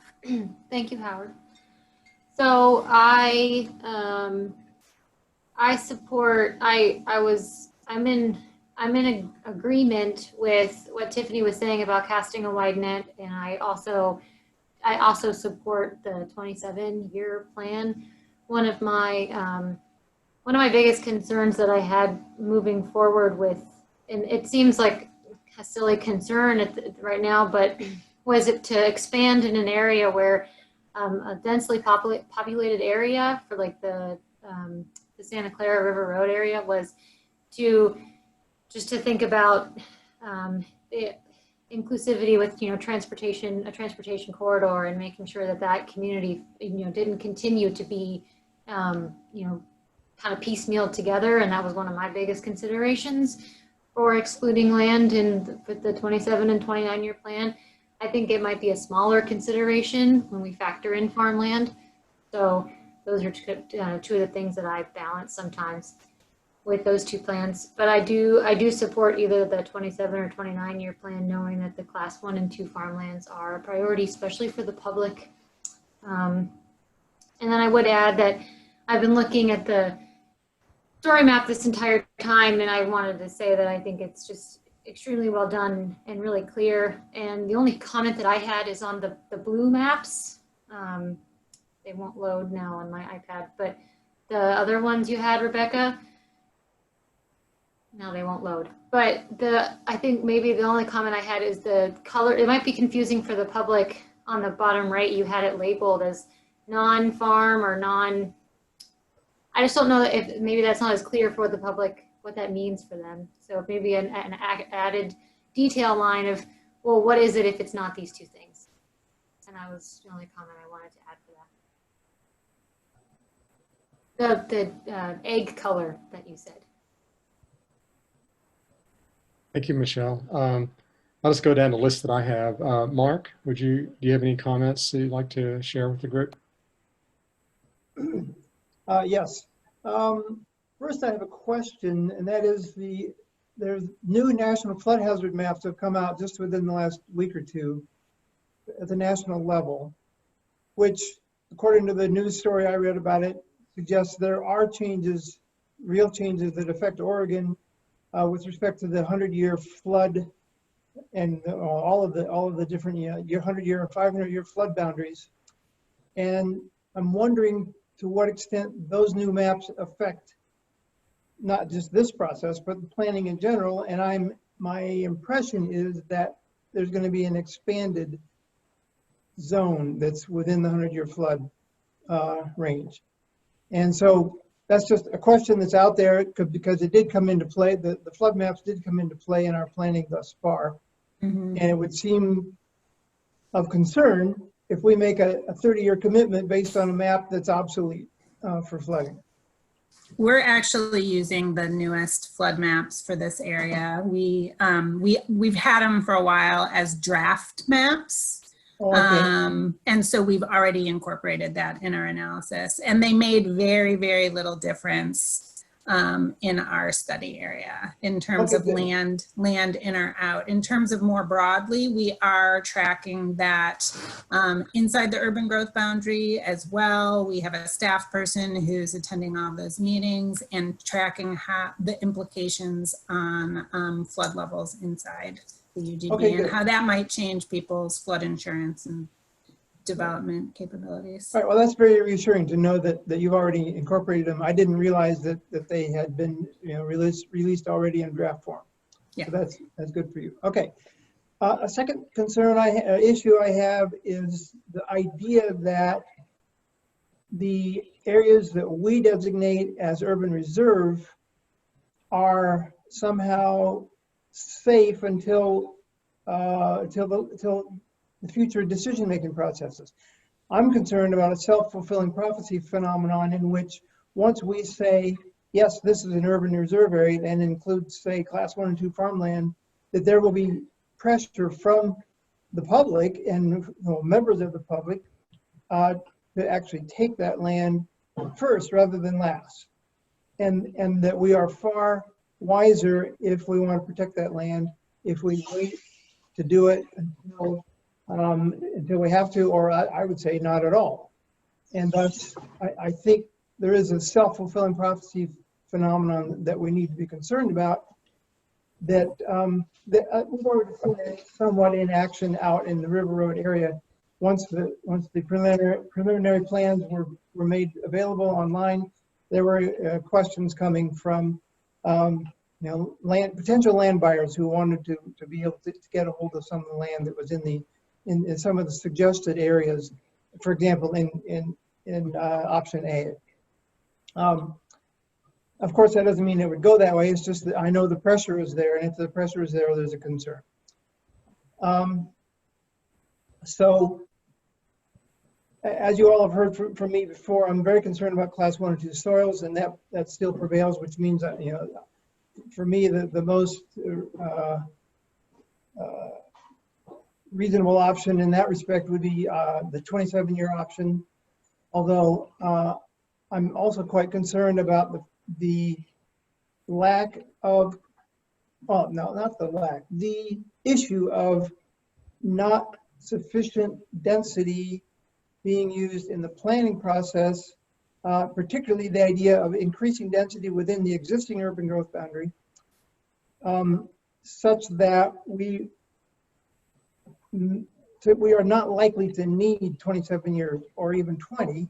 It seems like a possibility, and thus I'm kind of torn between the 10-year and the 27-year option. And that's pretty much where I lie. But I do think it's very important to preserve the class 1 and 2 soils, and I would say probably also the class 3 soils.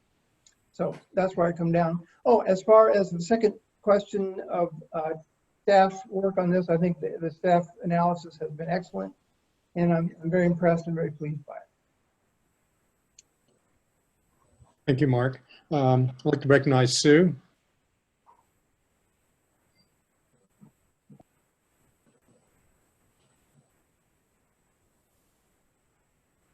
Sue, you're on mute. Sue, are you there? Can you hear me? Yeah. Okay. So I have some of the same perspective that Rick has in terms of just longevity on the topic. And, you know, I started with the neighborhood incompatibility standards task team, which was, I think, maybe, I don't know, 2007 or something. So I see how long these things take. And I think it's really important that we build on the work that has been done so far, which I think has happened. So my own personal opinion is that we should be looking longer term rather than shorter term. I think there are a couple of reasons for that. One is that we aren't committing to any zoning designations at this point. So it's just strictly taking a body of land that we may have to use in the future. Maybe we won't, I don't know. I mean, none of us knows. But I feel like all of the work that has led up to this point requires us to think longer term rather than shorter term. So therefore, I'm comfortable with 27, 29, and 30-year vision. As for the technical analysis, I think it's stellar. I can't say enough about how impressive it is, the work that has been done on this over the last couple of years. I mean, I sometimes think that we only have our own little myopic view of it, and we don't really understand how good some of the work is that's being done around us. But the staff work on this is just phenomenal. And I am so impressed, and it gives me a lot of confidence. And I watch the way the staff has adapted as we've given all of our feedback and opinions have been expressed. There's been no defensiveness, no protective territoriality.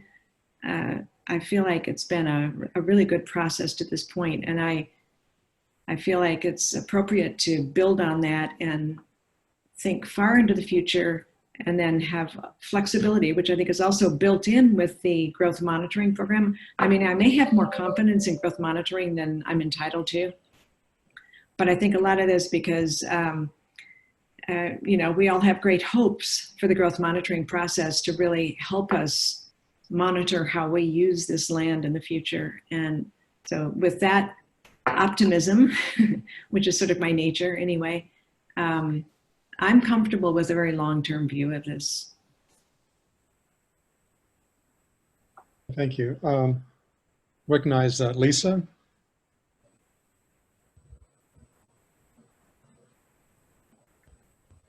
Thank you. I first want to commend the staff on the work they've done throughout the months we've been together, and I agree with Sue that the whole tenor has been supportive and encouraging, and a lot of connectivity and outreach, and I appreciate that so much.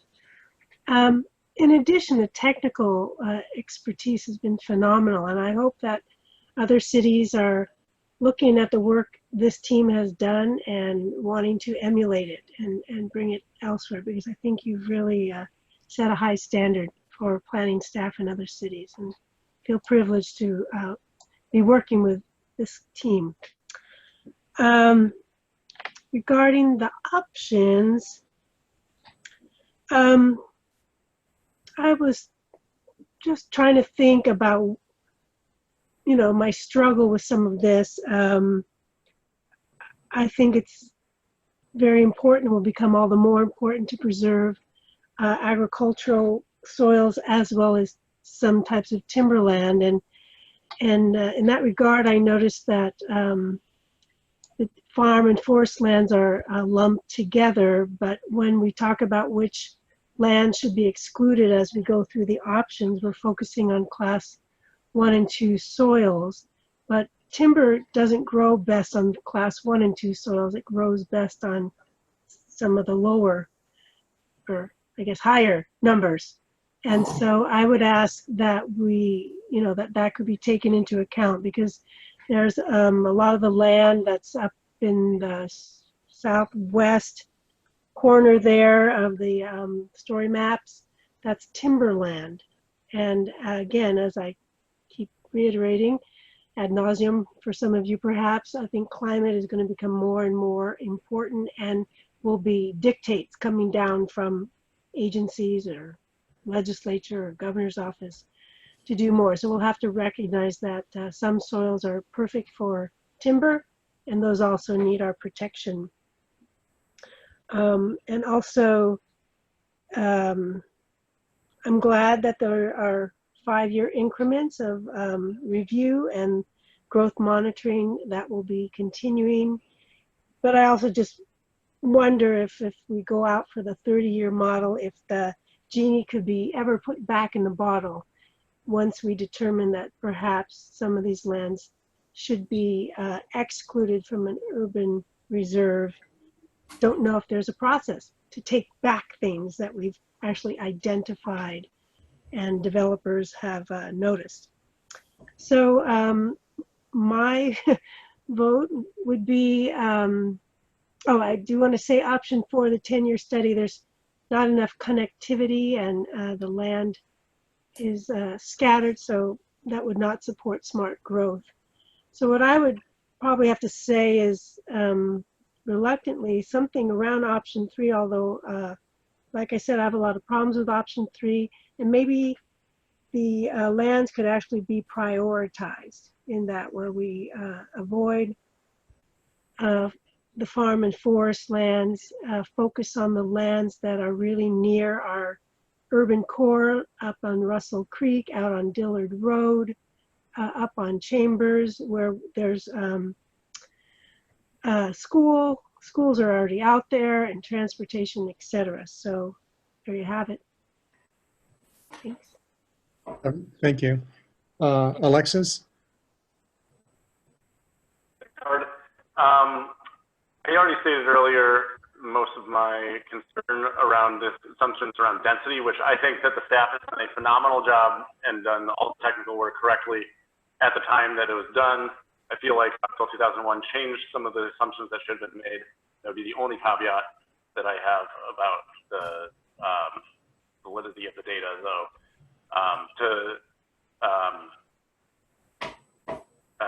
To Kevin's point earlier about the pause being an option, I think that would be a way to have a clearer sense of what our assumptions should be in the future, but I understand the hesitancy around that.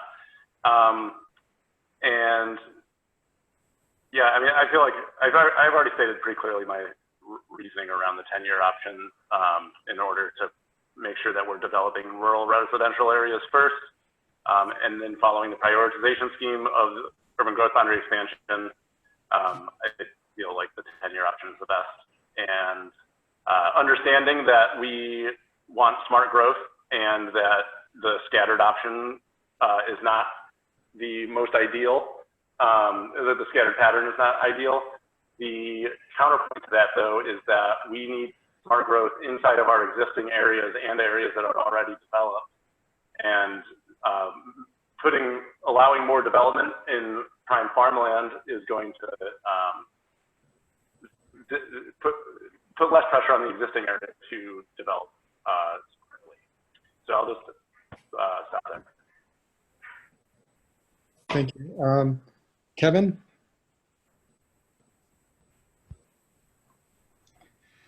Well, I share the concern and the interest in looking out as far as we can, with the caveat that it's a little bit like driving on Interstate 5 during one of our great fog banks, where, you know, you can see a few hundred feet ahead and you're pretty confident that the highway doesn't turn yet. You know, down here in the South Valley, it's pretty damn straight. But as you get north, you know, it starts to turn. And so you ought to, I think our decision makers need to recognize that the growth projections, the demand side of the projections have an uncertainty to them looking out that far. And then we see the potential for changes happening even sooner with things like House Bill 2001, and there may be other stuff coming up, you know, in the next 5 to 10 years that we haven't even dreamed of yet. So I think I'm relatively new to Eugene, but I think I've heard it pretty loud and clear that we're all concerned about our food supply. And it just seems like it doesn't make sense to do a scheme that incorporates class 1, class 2 soils. You know, communities I've lived in before have generally not had the level of thought and sophistication that people down the block, you know, you just run into people around here and they're aware of good agricultural soils and the need to preserve them. So I think it would be inappropriate, maybe at best, to suggest a 30-year plan or even the 29-year plan. And I would hazard that the difference between projecting out 27 years and 30 years is sophistry. You know, it's like, come on, we can't really know that difference. So I think going forth with a plan that is a pretty broad net, but says to the community, we are concerned about preserving our high quality soils, would be the right thing. So I could support the 27-year plan. I would be very concerned about going out with the 10-year plan for some of the questions I raised earlier. Even if it's quite legal, it just doesn't seem like a very good thing. I have a little bit of a planning background, and I just wouldn't want to put my name on something that was all fragmented like that when we're talking about wanting to do sustainable, compact, efficient development. In terms of the technical side, I agree. I think staff has done a really remarkable job with really complicated materials, and really helped us, some of you guys have been doing this for decades. But for some of us, it's been a real learning curve, and you guys have been great. So, and again, I just think on the technical side, when that's presented to decision makers, it'd be really helpful to always frame it with the recognition that there's a big uncertainty factor the further out you go, so that we don't get people having arguments about, again, 27 or 29 years. It's just kind of silly. So thank you. Thanks, Kevin. Ed? The technical analysis, the website, and the staff work on this have been out friggin' phenomenal. Great work. I appreciated the comments on what's politically feasible, because I realize there's times I complicate my life not going what's politically feasible, but going with what I truly believe in from the heart. And that's the 30-year. And I am very concerned about our current housing market. I firmly believe that instead of being the second tightest housing market, we're about to be the first. We're going to surpass Seattle. Last week, I saw RMLS figures, and we're down to 1.3 months worth of inventory, the lowest I've seen it in the 23 years of my tenure.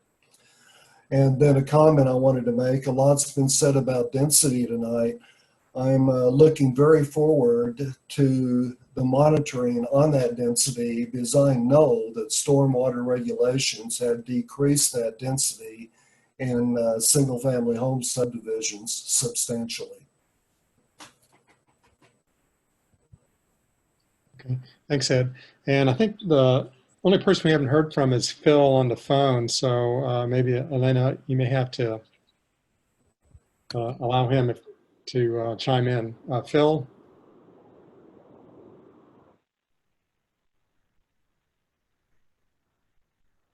Can you hear me now?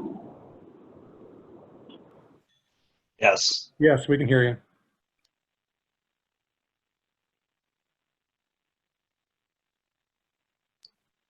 Go ahead, Phil.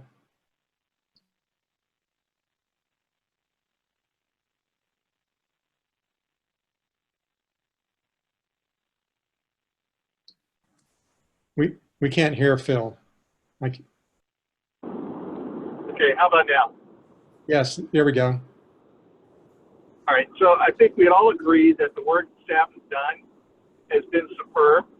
And, you know, I've even suggested in comments that I've made to Rebecca and Sophie, you know, that I think they should literally should be applying for planning awards for this work. I think it's taken super complex information and put it in such a relatable, understandable way, yet with enough detail that, you know, planning geeks like me can really dive into the details.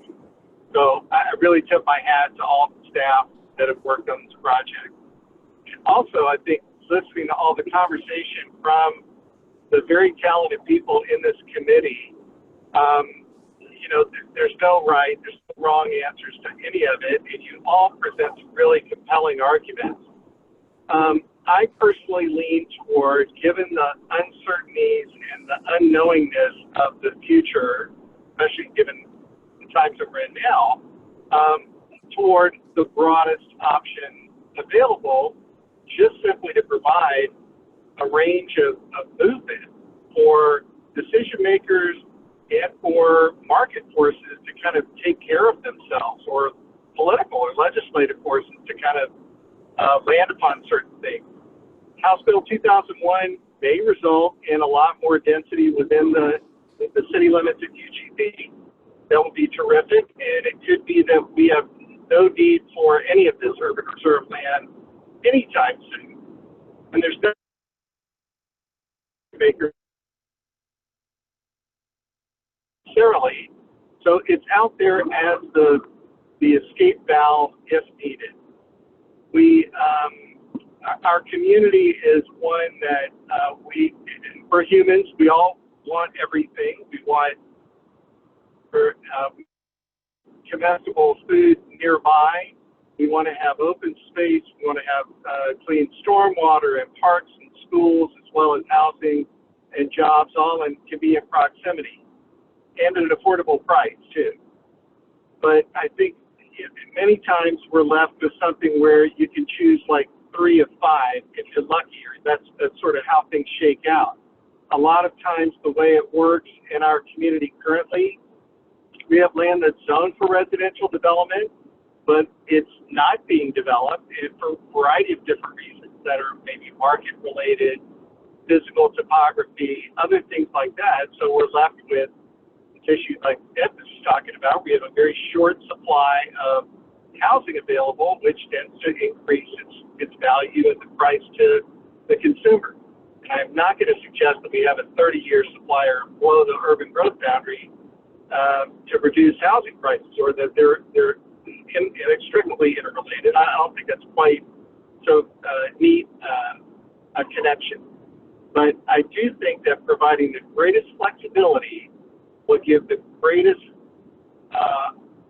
capability for future decision makers and the community to choose options come the time when the UGB is expanded within these areas that are established within the urban reserve areas.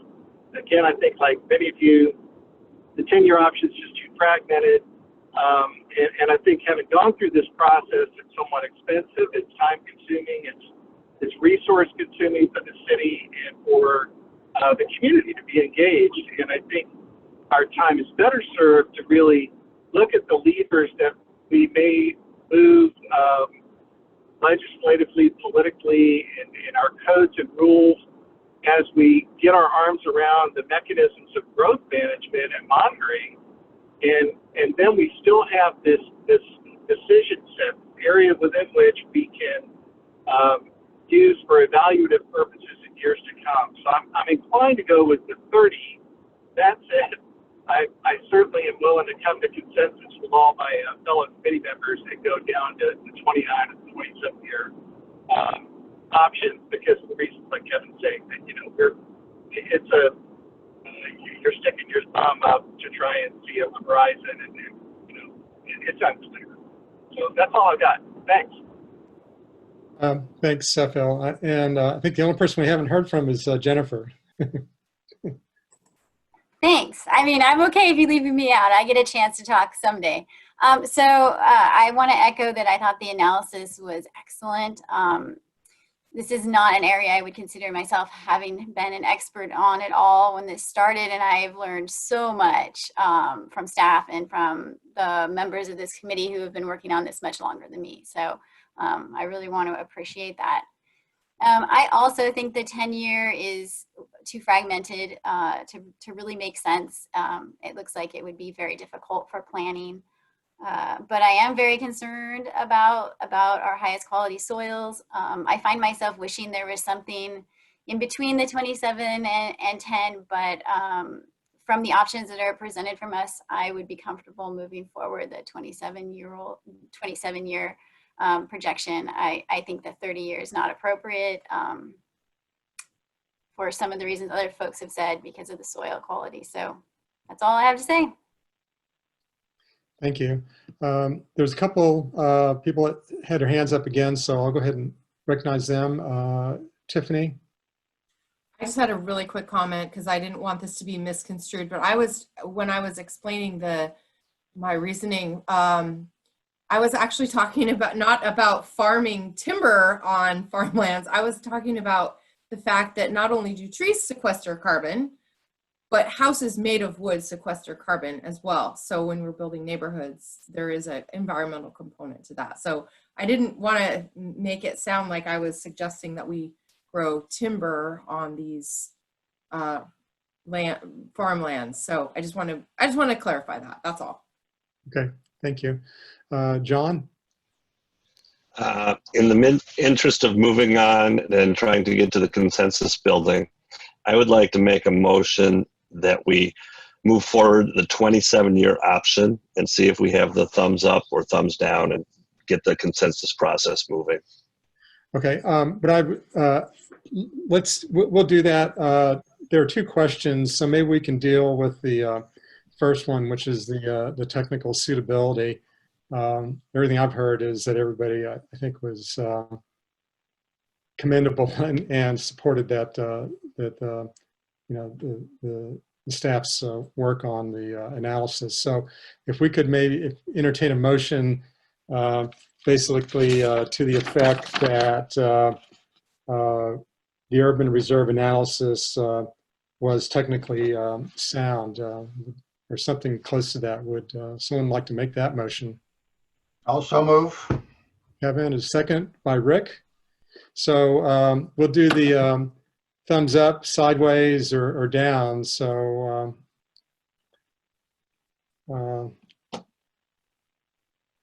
I see all, let's see, there's I have to do a sideways, I'm sorry. Okay, so there's everybody, I didn't do the count number, but there's one sideways. So in accordance Howard, with... can we get Phil's vote? I'm sorry. Do what? We need Phil's vote. Oh, I'm sorry. Can you allow Phil to? You should be good to talk.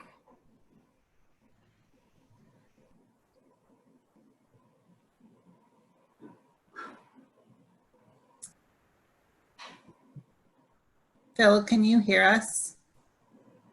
We're taking a vote. Maybe we can come back when he has cell phone reception again. Okay. All right.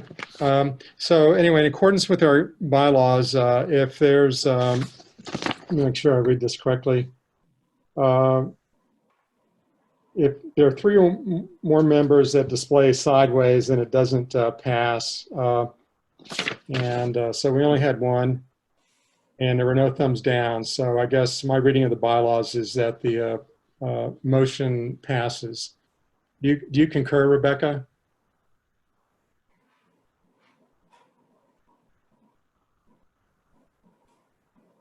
Rebecca? Yes, sorry, I was muted. I believe that's correct. I will pull up the bylaws right now while you're. Okay. That's No, fine. I have the bylaws in front of me. I'm sorry, but it says that in the case a thumb sideways indicates any type of significant discomfort with the motion after the call consensus, any member who displays a thumb sideways are given an opportunity to voice their concerns and or make amendment. Okay. So I've already voiced my concern. I don't need to. I mean, it's just about the density assumptions, but yeah. All right. Right, and so we have your concerns identified, and then it says if 3 or more members, it does say if 3 or more members display a thumb sideways, the proposal does not pass. So I think that the assumption is that as long as Alexis doesn't want to make a motion, then it passes, is how I'm reading this. Yeah. Okay. Yeah, I don't want to make a motion. Okay. Okay. Okay. So thank you all. And again, I think that's got an endorsement of the staff's work on this. Oh, is Phil here to Phil? vote? Yeah, I'm a thumbs up. Okay, thanks. All right. Thank you. Okay. So the next question before us is to try to, if we can, come to consensus as to a preferred option. So I would entertain, if someone has a motion that they would like to offer with a proposed option for consideration. Rick?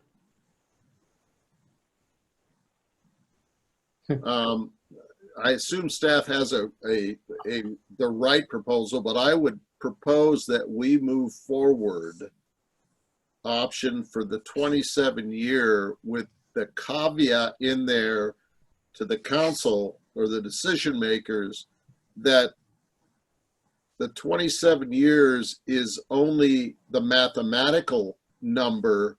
It could be a 25 or a 30-year program. It's just the first step in the process. And I'm happy if staff wants to fix how I phrase that. Is there a second? John? Second. Okay.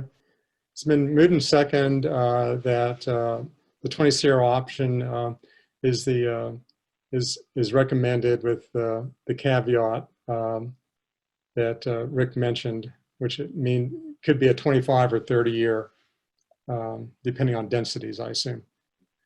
Is there any discussion, further discussion on that? Okay, if not, we'll do the thumbs up, sideways, or down, and we'll try to do a count here. So, and if staff could help with that.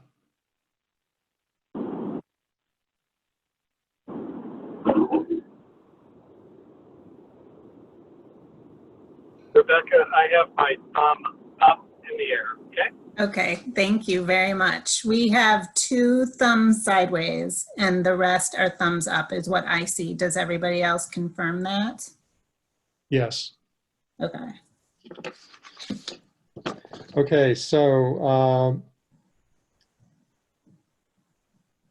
I guess we go back to a second call for a consensus. And so for those that had a sideways thumb, if you would like to comment, I think that was Alexis and Ed. Is that right?